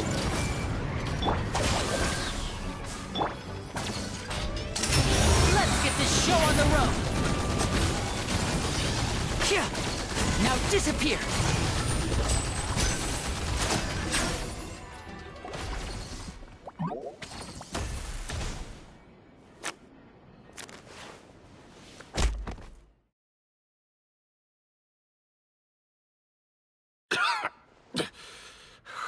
You kids are tougher than you look. Had enough yet, Lorenzo? Your cronies can't help you now. I think it's high time you started talking, and what I'd really like to know is, why did you murder Caesar? If I had a mora for every time you said that man's name. Of course you idolized Caesar, everyone else did. But I was the real genius magician. Me! He was just an amateur who did cheap tricks for gullible children. I was the one who made magic into the fine art it is today. The aristocrats doffed their hats to me! So it was jealousy. Jealousy. Hatred, more like. I hated Caesar. All he cared about was his magic. He lived and breathed it. He poured everything into his street performances and his stupid tours like it was just a hobby to him, never bothering to think about Mora. What sort of fool devotes their life to the art of deception and never has a Mora to show for it? But the people loved him, didn't they? Oh, how they looked up to him. No one gave me a second look. All I ever heard was, "Oh, your master's amazing, isn't he?" Amazing? Yeah, so amazing that he was completely broke. Every other apprentice was living it up at their master's expense, but no, not me. I put in all the work, mastered all the skills, and it brought me nothing more than the life I already had.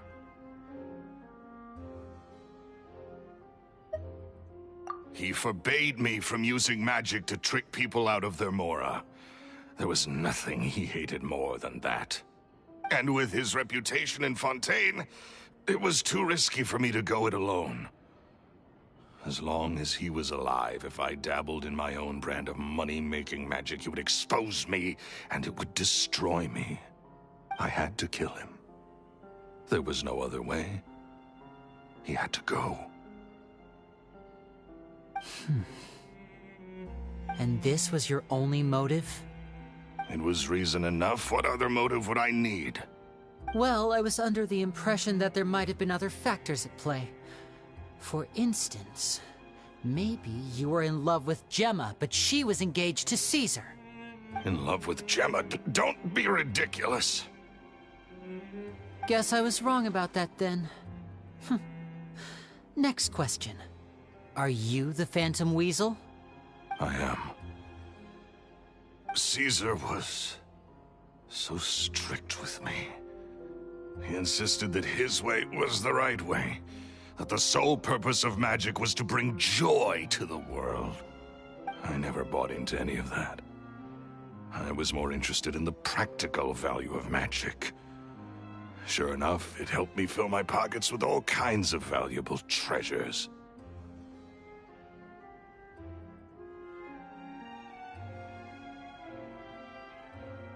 Oh, yeah! Charlotte told us that the weasel would steal whatever people valued, no matter how much it was worth. That's just how it looked from the outside.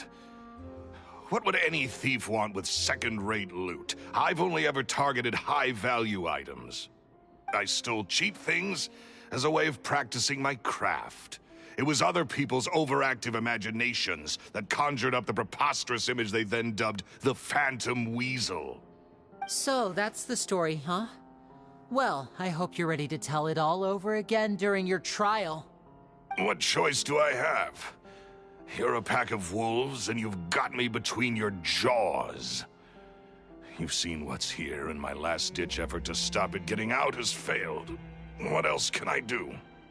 So be it. I've enjoyed power and wealth for the last 10 years, the likes of which Caesar could never give me. I wouldn't choose for things to end this way, but I regret nothing. Very well. In that case, I'll contact the guards. Traveler, Paimon, keep an eye on Lorenzo for me. I'll meet you just outside the workshop when I'm back.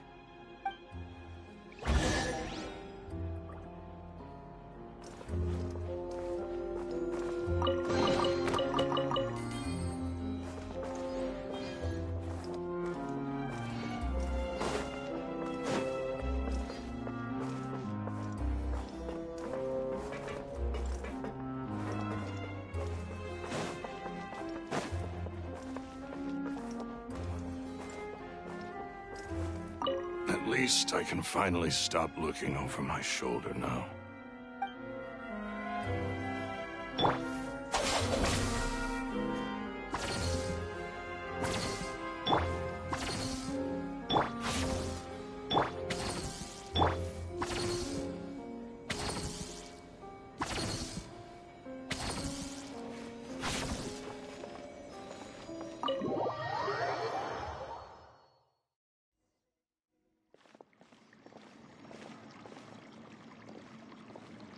Lily has told me the whole story. Lorenzo, do you confess to the murder of Caesar and to framing him for the Phantom Weasel's crimes? Look who's finally developed a conscience. What kind of disciple murders their own master? I hope it was worth it, because they'll be hell to pay.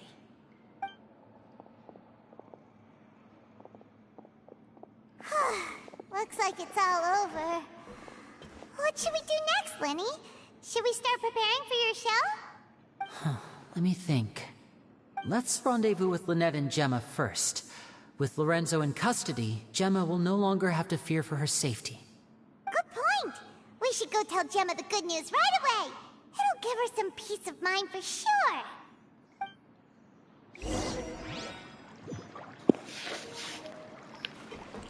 It's like Lenny said, I thought there would be a bigger motive, but I don't think that's motive enough for the game. Well, not bad. It is a great story. It is short. And it tells a lot of like the characters, so I'm satisfied. I think in what 3 or 4 days I have eaten every story. Ah, you're back. You were so quick. I've only just finished my 3rd dessert. Your 3rd? Lynette, come on, we've talked about this. Everything in moderation. You're not gonna have any room left for dinner now. It's fine. I'll shift to exercise mode and jog off the excess sugar. That's besides the point. Well, it's done now, but try to eat a more balanced diet in the future. Point taken. Did everything go okay? Of course! Lorenzo was no match for us. The guards are taking him into custody as we speak. Gosh, that's amazing. I'm sorry, I still didn't know if I could trust you, but now it seems I can. I had my suspicions about Lorenzo, but It's okay, we understand. He did threaten you. Paimon would find it hard to trust strangers in your position too. But you don't need to be scared anymore. Everything's gonna be okay. Sorry. My emotions are all over the place right now. I've been waiting for this day to come for so long. I always wanted to report Lorenzo. He took all of Caesar's property, which I found suspicious, but I had people watching me all the time, so I couldn't risk looking into it. I was so afraid. I was scared he'd do something terrible to me, and then no one would be left to visit Caesar's grave.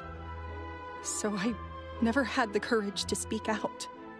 Thank you all. Truly. Thank you so much.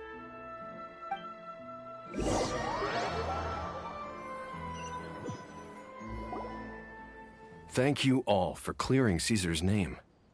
I never would have guessed that Lorenzo was the real Phantom Weasel. He never showed any signs that there were problems between him and Caesar in public. From the outside, it looked like they got along great. And to think that lowlife's been living life to the fullest all this time, while Caesar's name was getting dragged through the mud.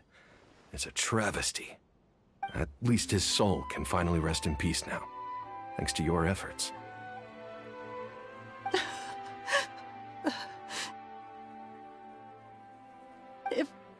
If only I'd realized before it was too late. Don't blame yourself, Gemma. This isn't your fault.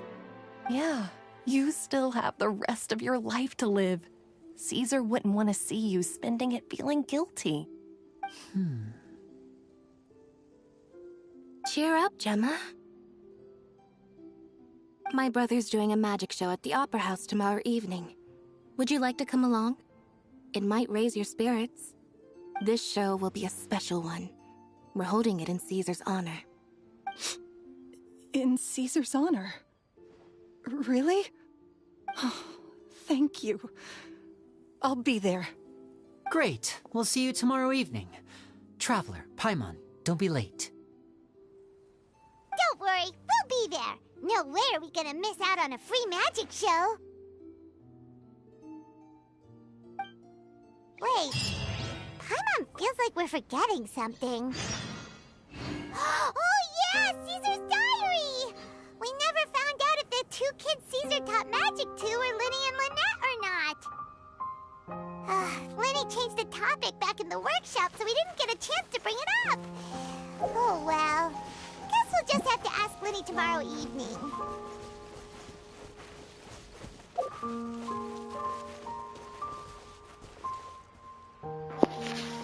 I think Paimon is a little bit slow on the guessing. She should have known that they were the two of them, just by the name of the father or whatever.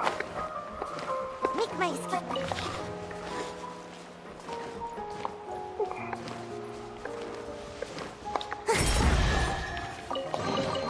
Looks kind of cozy in here. Nap time.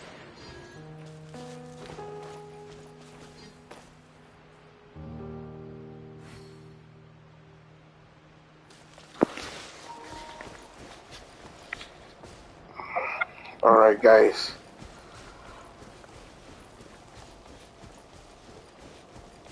Let's finish this story so I can keep exploring the world. I have to explore the whole sea and the whole underwater and everything. It's crazy. Look at this map.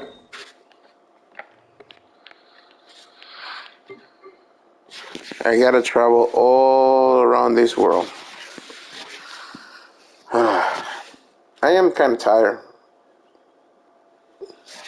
Hopefully I can finish the story fast.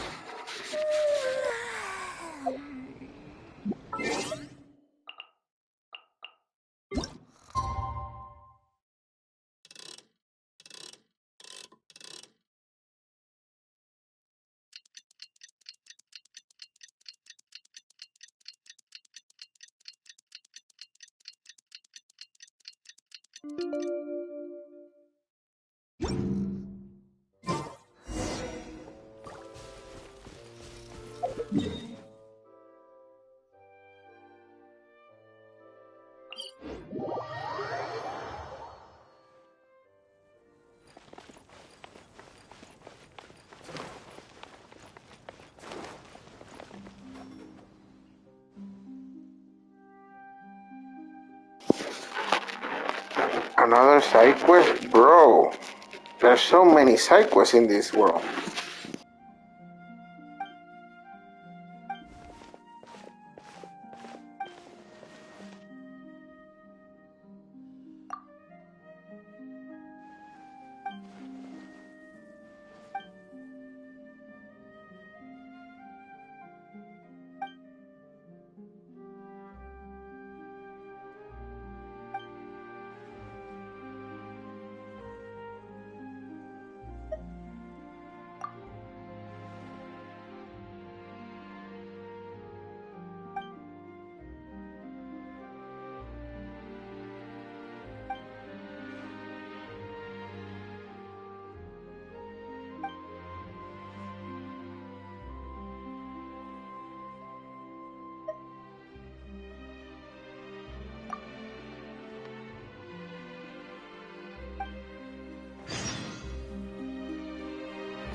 Dude, look. All this side quest. Crazy.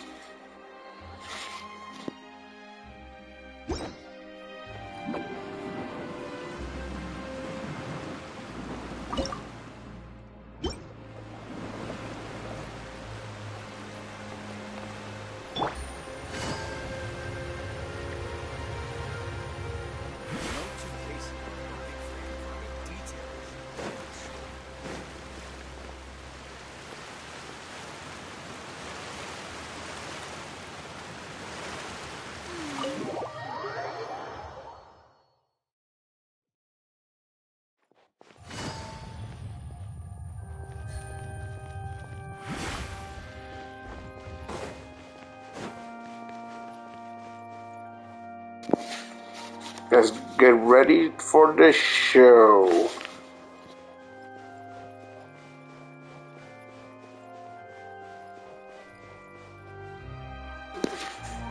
I got front row seats. You guys got two. Let's see if there's cinema or just regular graphics.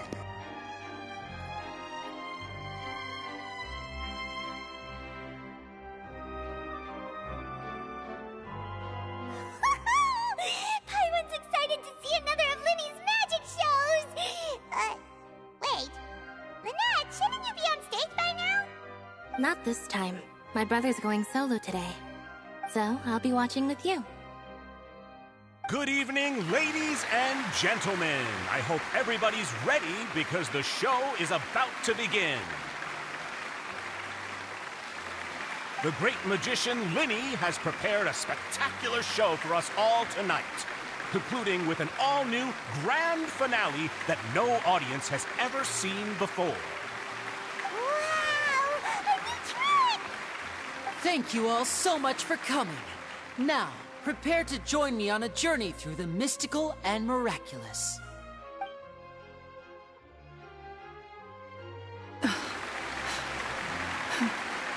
Exciting stuff, isn't it? Yes, it's just... It reminds me of him. No wonder. Caesar was a famous magician too. So, how did you two first meet, Gemma? Well, I was out on the street once, and I saw him performing for little children. Children love magic, because they're willing to believe in things that can't be rationally explained. Caesar had this amazing way of bringing them into a dreamlike world. And somehow, I felt drawn to him too. So, I went up and asked him to do a trick for me. Aw, that sounds so romantic. What trick did he do? It was with a flower. He took it in his hand, snapped his fingers, and it magically appeared on my head. I was so happy that day. No one had ever given me a flower before that. Oh, that's so cute! Actually, now that you mention it, Linny's done that one before. Is that right? Then I suppose he's a romantic at heart, just like Caesar. So let's treasure the time we have with him. After all, you never know when the people dearest to you might be gone.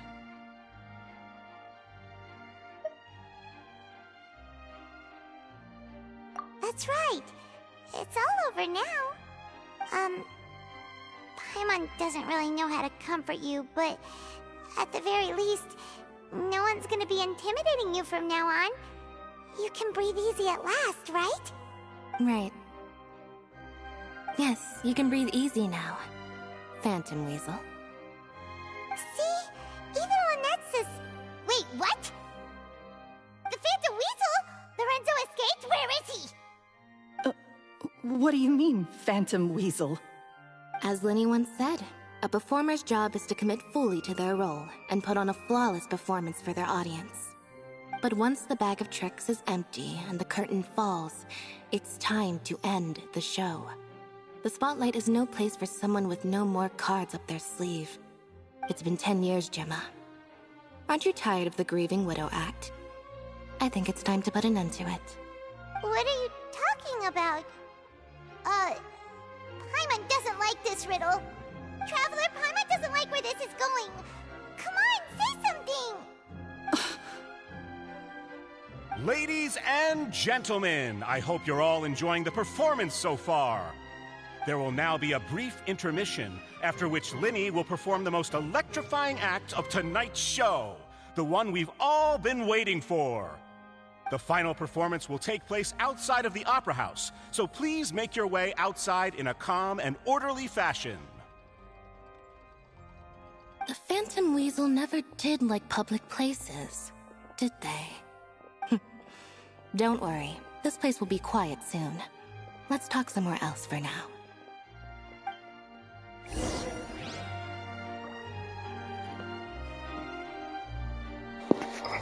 And there's that twist. The twist that I did not really expect. But I like it. I like it a lot.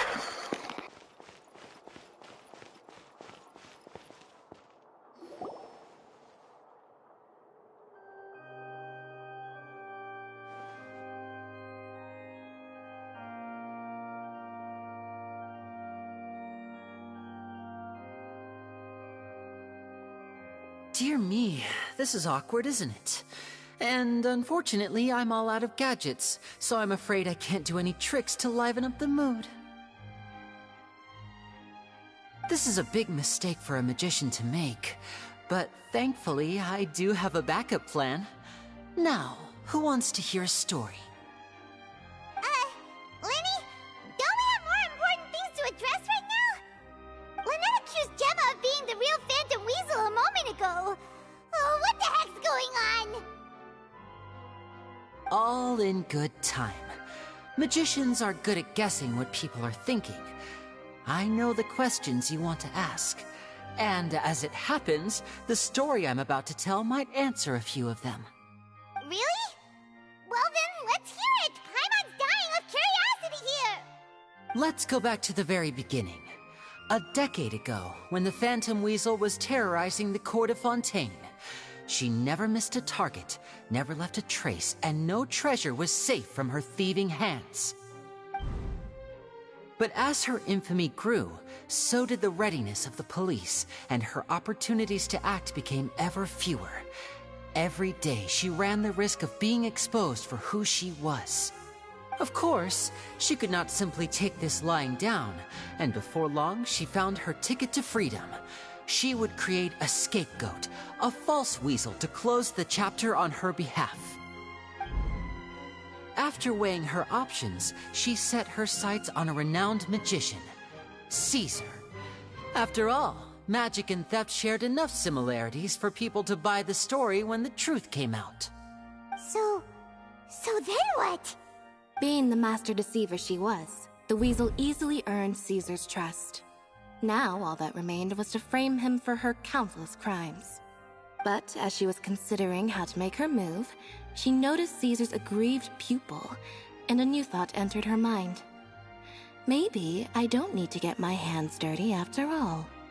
At her encouragement, Lorenzo tampered with Caesar's magic box, causing him to fall to his death.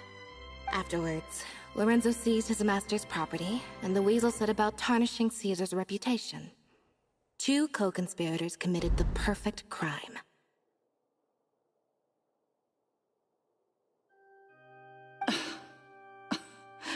I've got to hand it to you. You're both exceptional storytellers. It's enough to make even me wonder whether there was really another mastermind behind all this, pulling the strings. But I just have one question.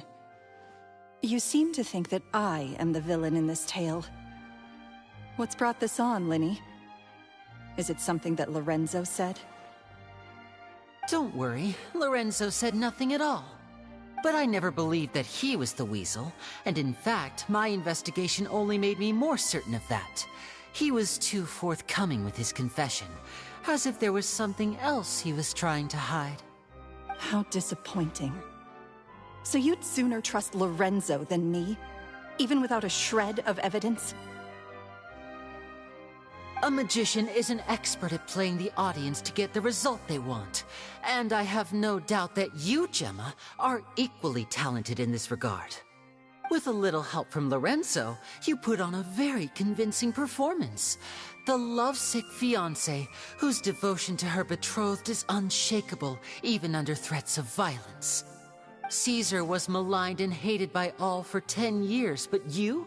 Everyone sympathized with your plight. Who would suspect for 1 second that the lovely young lady always seen weeping in front of Caesar's grave was actually the mastermind behind his demise? No, not that poor lady. Perish the thought. Wait, so you mean the whole intimidation thing was just a hoax? Gemma and Lorenzo were both in on it? But why would Lorenzo agree to that? And why didn't he sell her out even at the end instead of admitting to being the weasel himself? Yes, why indeed? Maybe Gemma herself could enlighten us on that question. Well, Linny, if you're so confident in your version of events, then I think the answer should be obvious. Having killed Caesar with his own hands, Lorenzo was plagued by overwhelming guilt. Revealing the Phantom Weasel's true identity would serve no purpose. But if the Weasel remained free, then she could take care of Lorenzo's loved ones. An excellent answer, though sadly a little dull. Is that right? Well, don't let me bore you. If you'd care to change the topic to something more interesting, I'd be much obliged. As a matter of fact, there's one thing I'd really like to understand. Why would the real Weasel have targeted things that only have value to other people? Could you shed any light on that? Of course. After all, we're just telling stories here, aren't we? If I had to guess, I would say that the real Weasel must have had a terrible childhood. Left to fend for herself after her parents died young. Betrayed, scorned, beaten. She'd scrounge waste paper from garbage bins to draw on, using twigs and dirt for lack of ink and pen. She'd sew ugly ragdolls from whatever scrap material she could get her hands on. This was her only source of happiness in life. But it was all she needed, and she was content. Until the world decided that even this was too good for her. Once again, she was betrayed. And this time, everything was taken from her. She felt like life was a miry pit that dragged her further down the more she struggled to escape. At that tender age, she should have been happy. Instead, she stood in the shadows and watched with envy as all good things in the world passed her by. This was a fate too cruel for anyone to bear. Her pain became a breeding ground for dark thoughts. Thoughts which festered and grew into a twisted solution to her troubles. I detest the happiness of others, in all its forms alike. I will rob them of everything they hold to be good and true, and it will fill the void in my soul. That's some pretty heavy stuff. Now it all makes sense. Does this story satisfy you, Linny? Yes, it is quite to my tastes. Thank you for helping to clear up my confusion.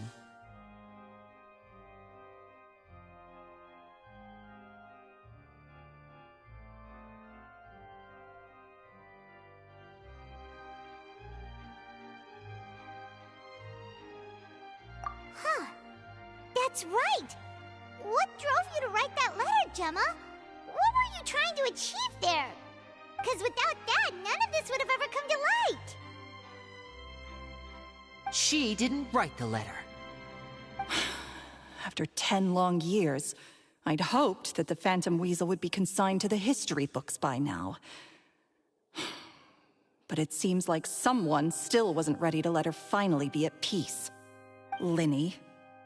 Or should I call you the Phantom Copycat now? You were the one who posted that letter outside the Opera House. But why?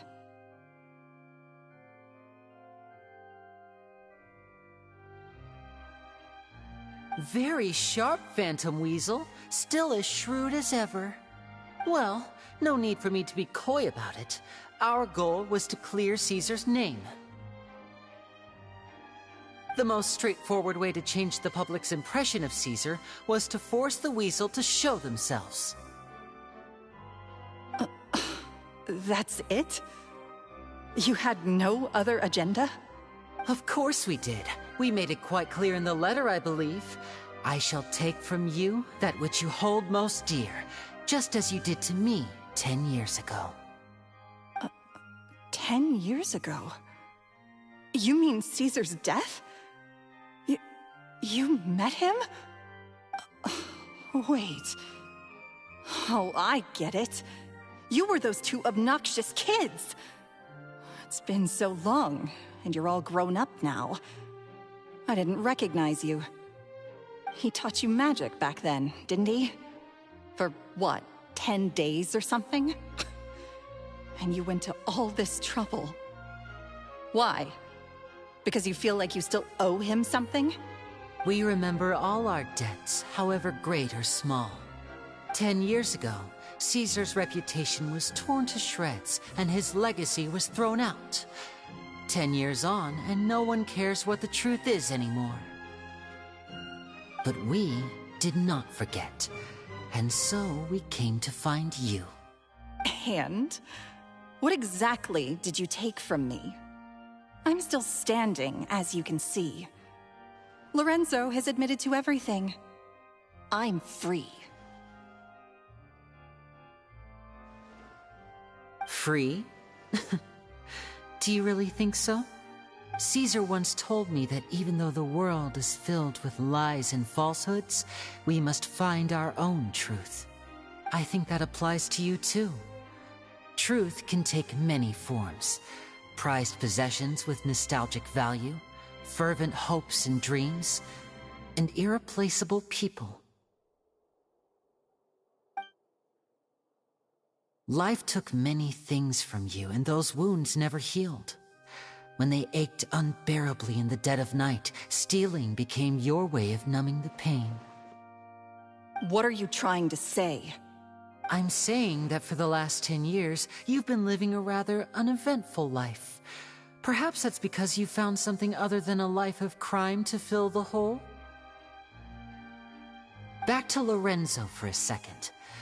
He murdered his own master, played along with your act, and took pains to make sure any suspicion would be directed towards him. But what did he have to gain from all that? He knew who you were and the things you'd done, and despite that, he was willing to give everything up for your sake. He's the reason that you haven't felt the compulsion to steal in all these years. You're more than just accomplices in murder. You're the only real friends each other has. So I think you know, deep down, that he is the only truth you have in your life. But that truth is gone now, and I guarantee you, you'll never see it again. Congratulations on your freedom, Gemma. Your freedom will cost you dearly. From now on, you'll be all alone in a world full of lies and falsehoods. I do hope you'll be able to bear it. You've still got a long life ahead of you after all. Gather round, one and all. The time has now come for the amazing Lenny to perform his final act in tonight's show. I'm sure you're all wondering what he has planned for the grand finale. Well, wonder no more, for the answer is a death-defying high-altitude escape. A high-altitude escape? I'm sure you all remember the magician Caesar. This was the very trick that led to his fatal fall, after which he was dubbed the Phantom Weasel. But we have now learned that Caesar was wrongly accused, and that the real Weasel has now confessed to their crimes. Guess that's my cue to leave. Whew. I've been practicing this one for ages now, but I'm still a little nervous. Traveler, Paimon, I hope you enjoy the rest of the show. There may be a lot of people watching tonight, but you alone are my true witnesses.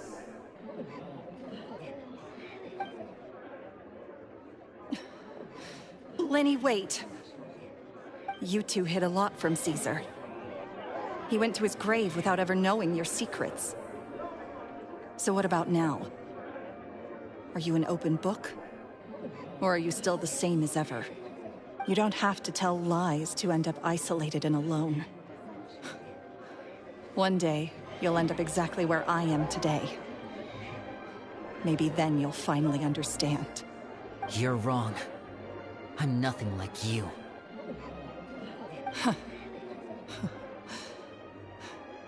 So, what are we, doing now? Like Lenny said, when you're ready, let's head outside and watch the show. But what about Gemma? She'll figure out what's best for her soon enough. Oh, and if you'd like to see Lenny after the show, you know where he'll be. The usual haunt. All right. Well, let's go and watch Lenny's finale then. This trick's a pretty dangerous one, but he should be able to pull it off, right?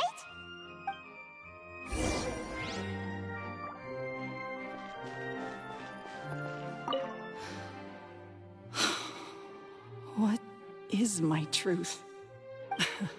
Sometimes I think I'm like a gambling addict. All I care about is winning. And it doesn't matter what's at stake. By the time I come to my senses, I'm left with nothing. Oh, if I had my time again.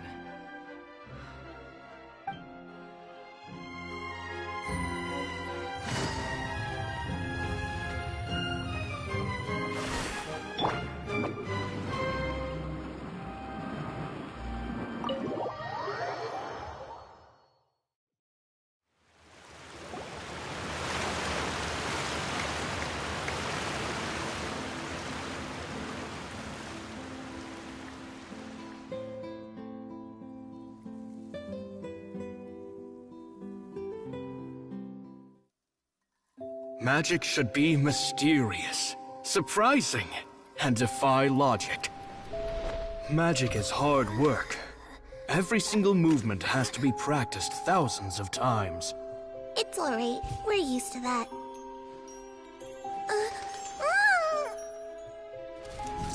We're sorry. You've taught us so much, but we can't tell you the whole truth. It's okay. Do you still remember what I told you? This world is full of lies and falsehoods. I only hope that one day, you can find your own truth. What about you? Have you found your truth? Magic is my truth. I want to perform a magic trick so great that people will always think of me when they talk about it. For a magician, what greater honor could there be? Look!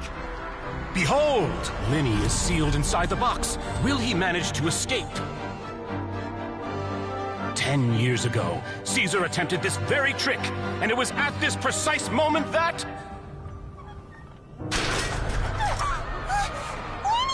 Watch out!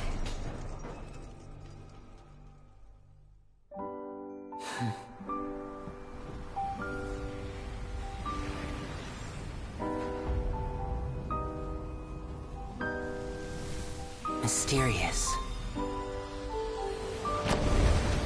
Surprising. And logic-defying. Isn't that right? This honor belongs to you, Caesar.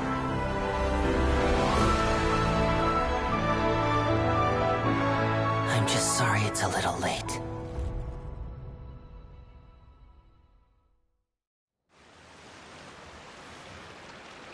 Did you see that? 1 minute he was falling, and the next, he turned into flowers. How could he possibly have done that? How mysterious. I didn't blink once. He just vanished, right in front of my eyes. What a heart-stopping magic show! This was really worth the trip.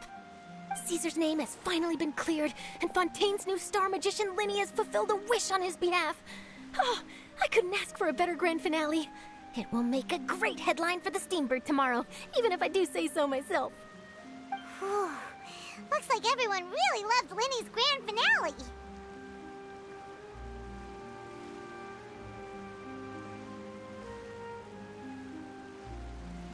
Paimon doesn't see Linny anywhere. Where'd he go? Oh, Lynette said he'd be waiting for us at the usual hunt.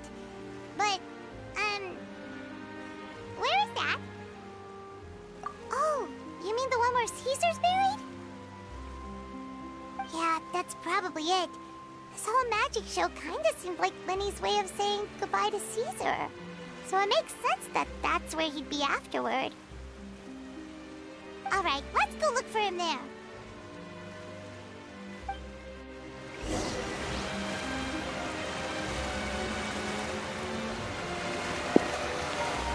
Well, that was a great magic trick, gotta admit.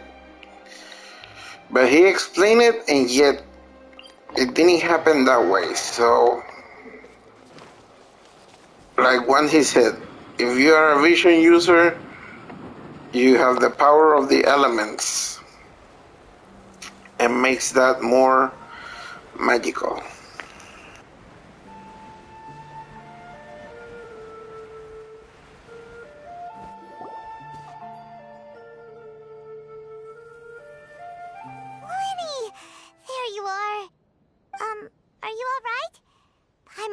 scared to death when the chain broke, Paimon was sure something had gone horribly wrong. Magic is a performance art. A magician has to get creative to keep the audience on tenterhooks. That's our job. So I tweaked Caesar's original setup a little to keep it fresh. I was honestly a little nervous during the live performance. The thought of falling, suddenly feeling weightless, seeing the sky and the ground spinning and spinning. Sometimes, I can't help but wonder what Caesar thought in those final moments. Did he regret taking Gemma and Lorenzo on? Or did he believe that it was his own slip-up right until the end? You know, Paimon's been wanting to ask you about something ever since we were in Caesar's workshop. You learned magic from Caesar once, didn't you? When was that? After I joined the House of the Hearth. To be honest, Lynette and I had an agenda when we approached him. I told you about my past before, remember? As a young boy, I survived by secretly learning magic from street performers. I'd watch their tricks and try to figure out how they were done. But I quickly realized that observation alone could only get me so far. What I saw was the polished final performance, but the rigorous training they put in behind the scenes remained invisible to me. I needed to learn how to improve my sleight of hand, hone my misdirection skills, and make niftier props. We were gifted enough that we'd made some progress by ourselves, but without proper guidance from a professional magician, we quickly plateaued. So that's why you sought Caesar out? Yes. We figured there was no harm in asking, but it took us by surprise that he was so willing to teach us. In all, we only spent 10 short days together, but he was very good to us. By contrast, we hid so many things from him. For instance, when he asked why I wanted to learn magic, I answered, "It's my passion." But in truth, there was already a lot more to the story by then. After being taken in by an aristocrat for our magic talent, then betrayed soon after, this was no longer about me doing what I loved. What amazed me was how the lie escaped my lips even as I was hesitating over whether to tell him the truth. Trust is a beautiful thing. Sadly, I'd forgotten how to trust by then. Winnie.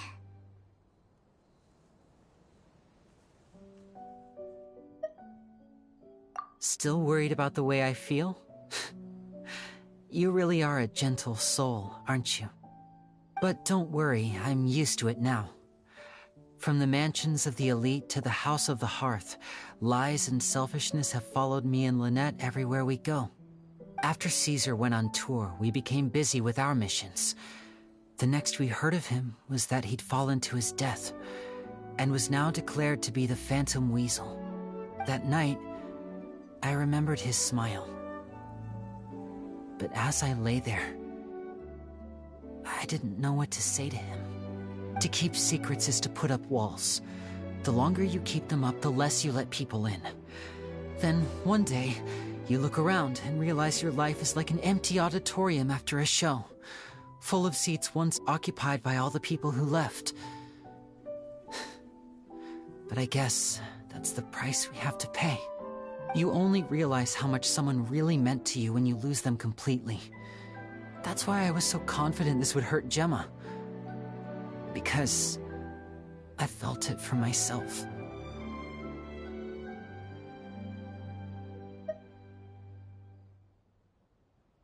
Yeah, cheer up, Winnie.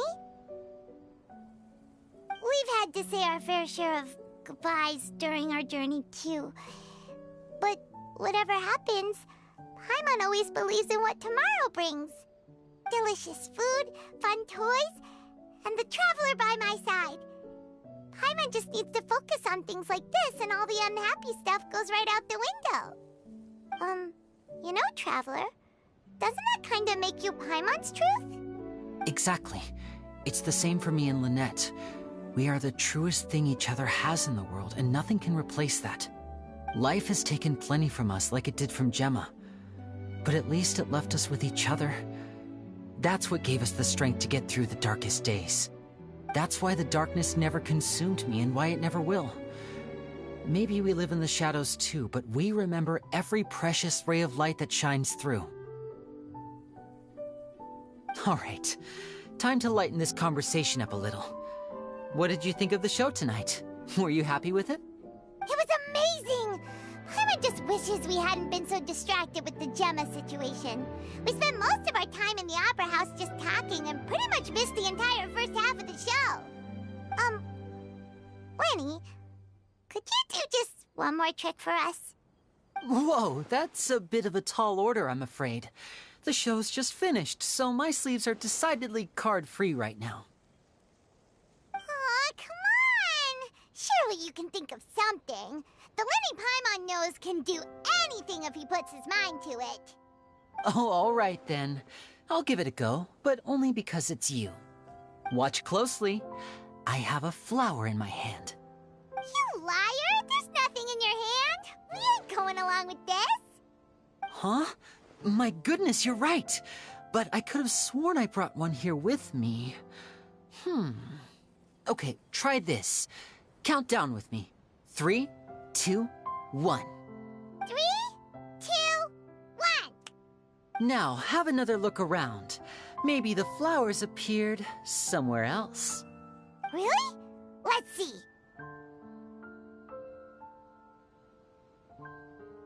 Wow, there it is! Oh, this is a different flower from the last time, right? This one's called, oh yeah, a rainbow rose. But more importantly, Paimon has to know how the trick is done. Please, Linny, pretty please!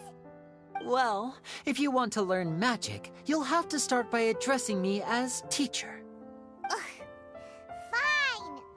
Please, teacher, please! Since you asked so nicely, I'll share one little tip with you. Namely, the student of magic cannot solely rely on others being prepared to reveal their secrets.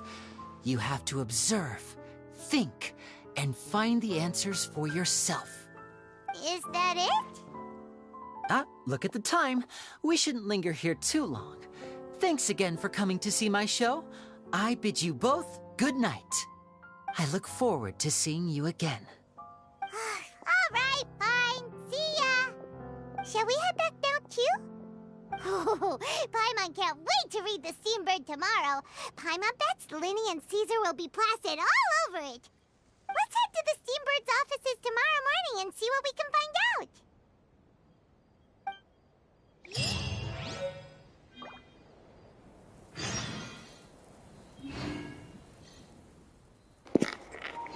And this concludes the program for today. And it has been an awesome show, awesome storytelling. And I'll continue it tomorrow if there is such a story to tell in a different way. Alright, guys. Thank you for watching these amazing Fontaine stories. And hope you like and subscribe.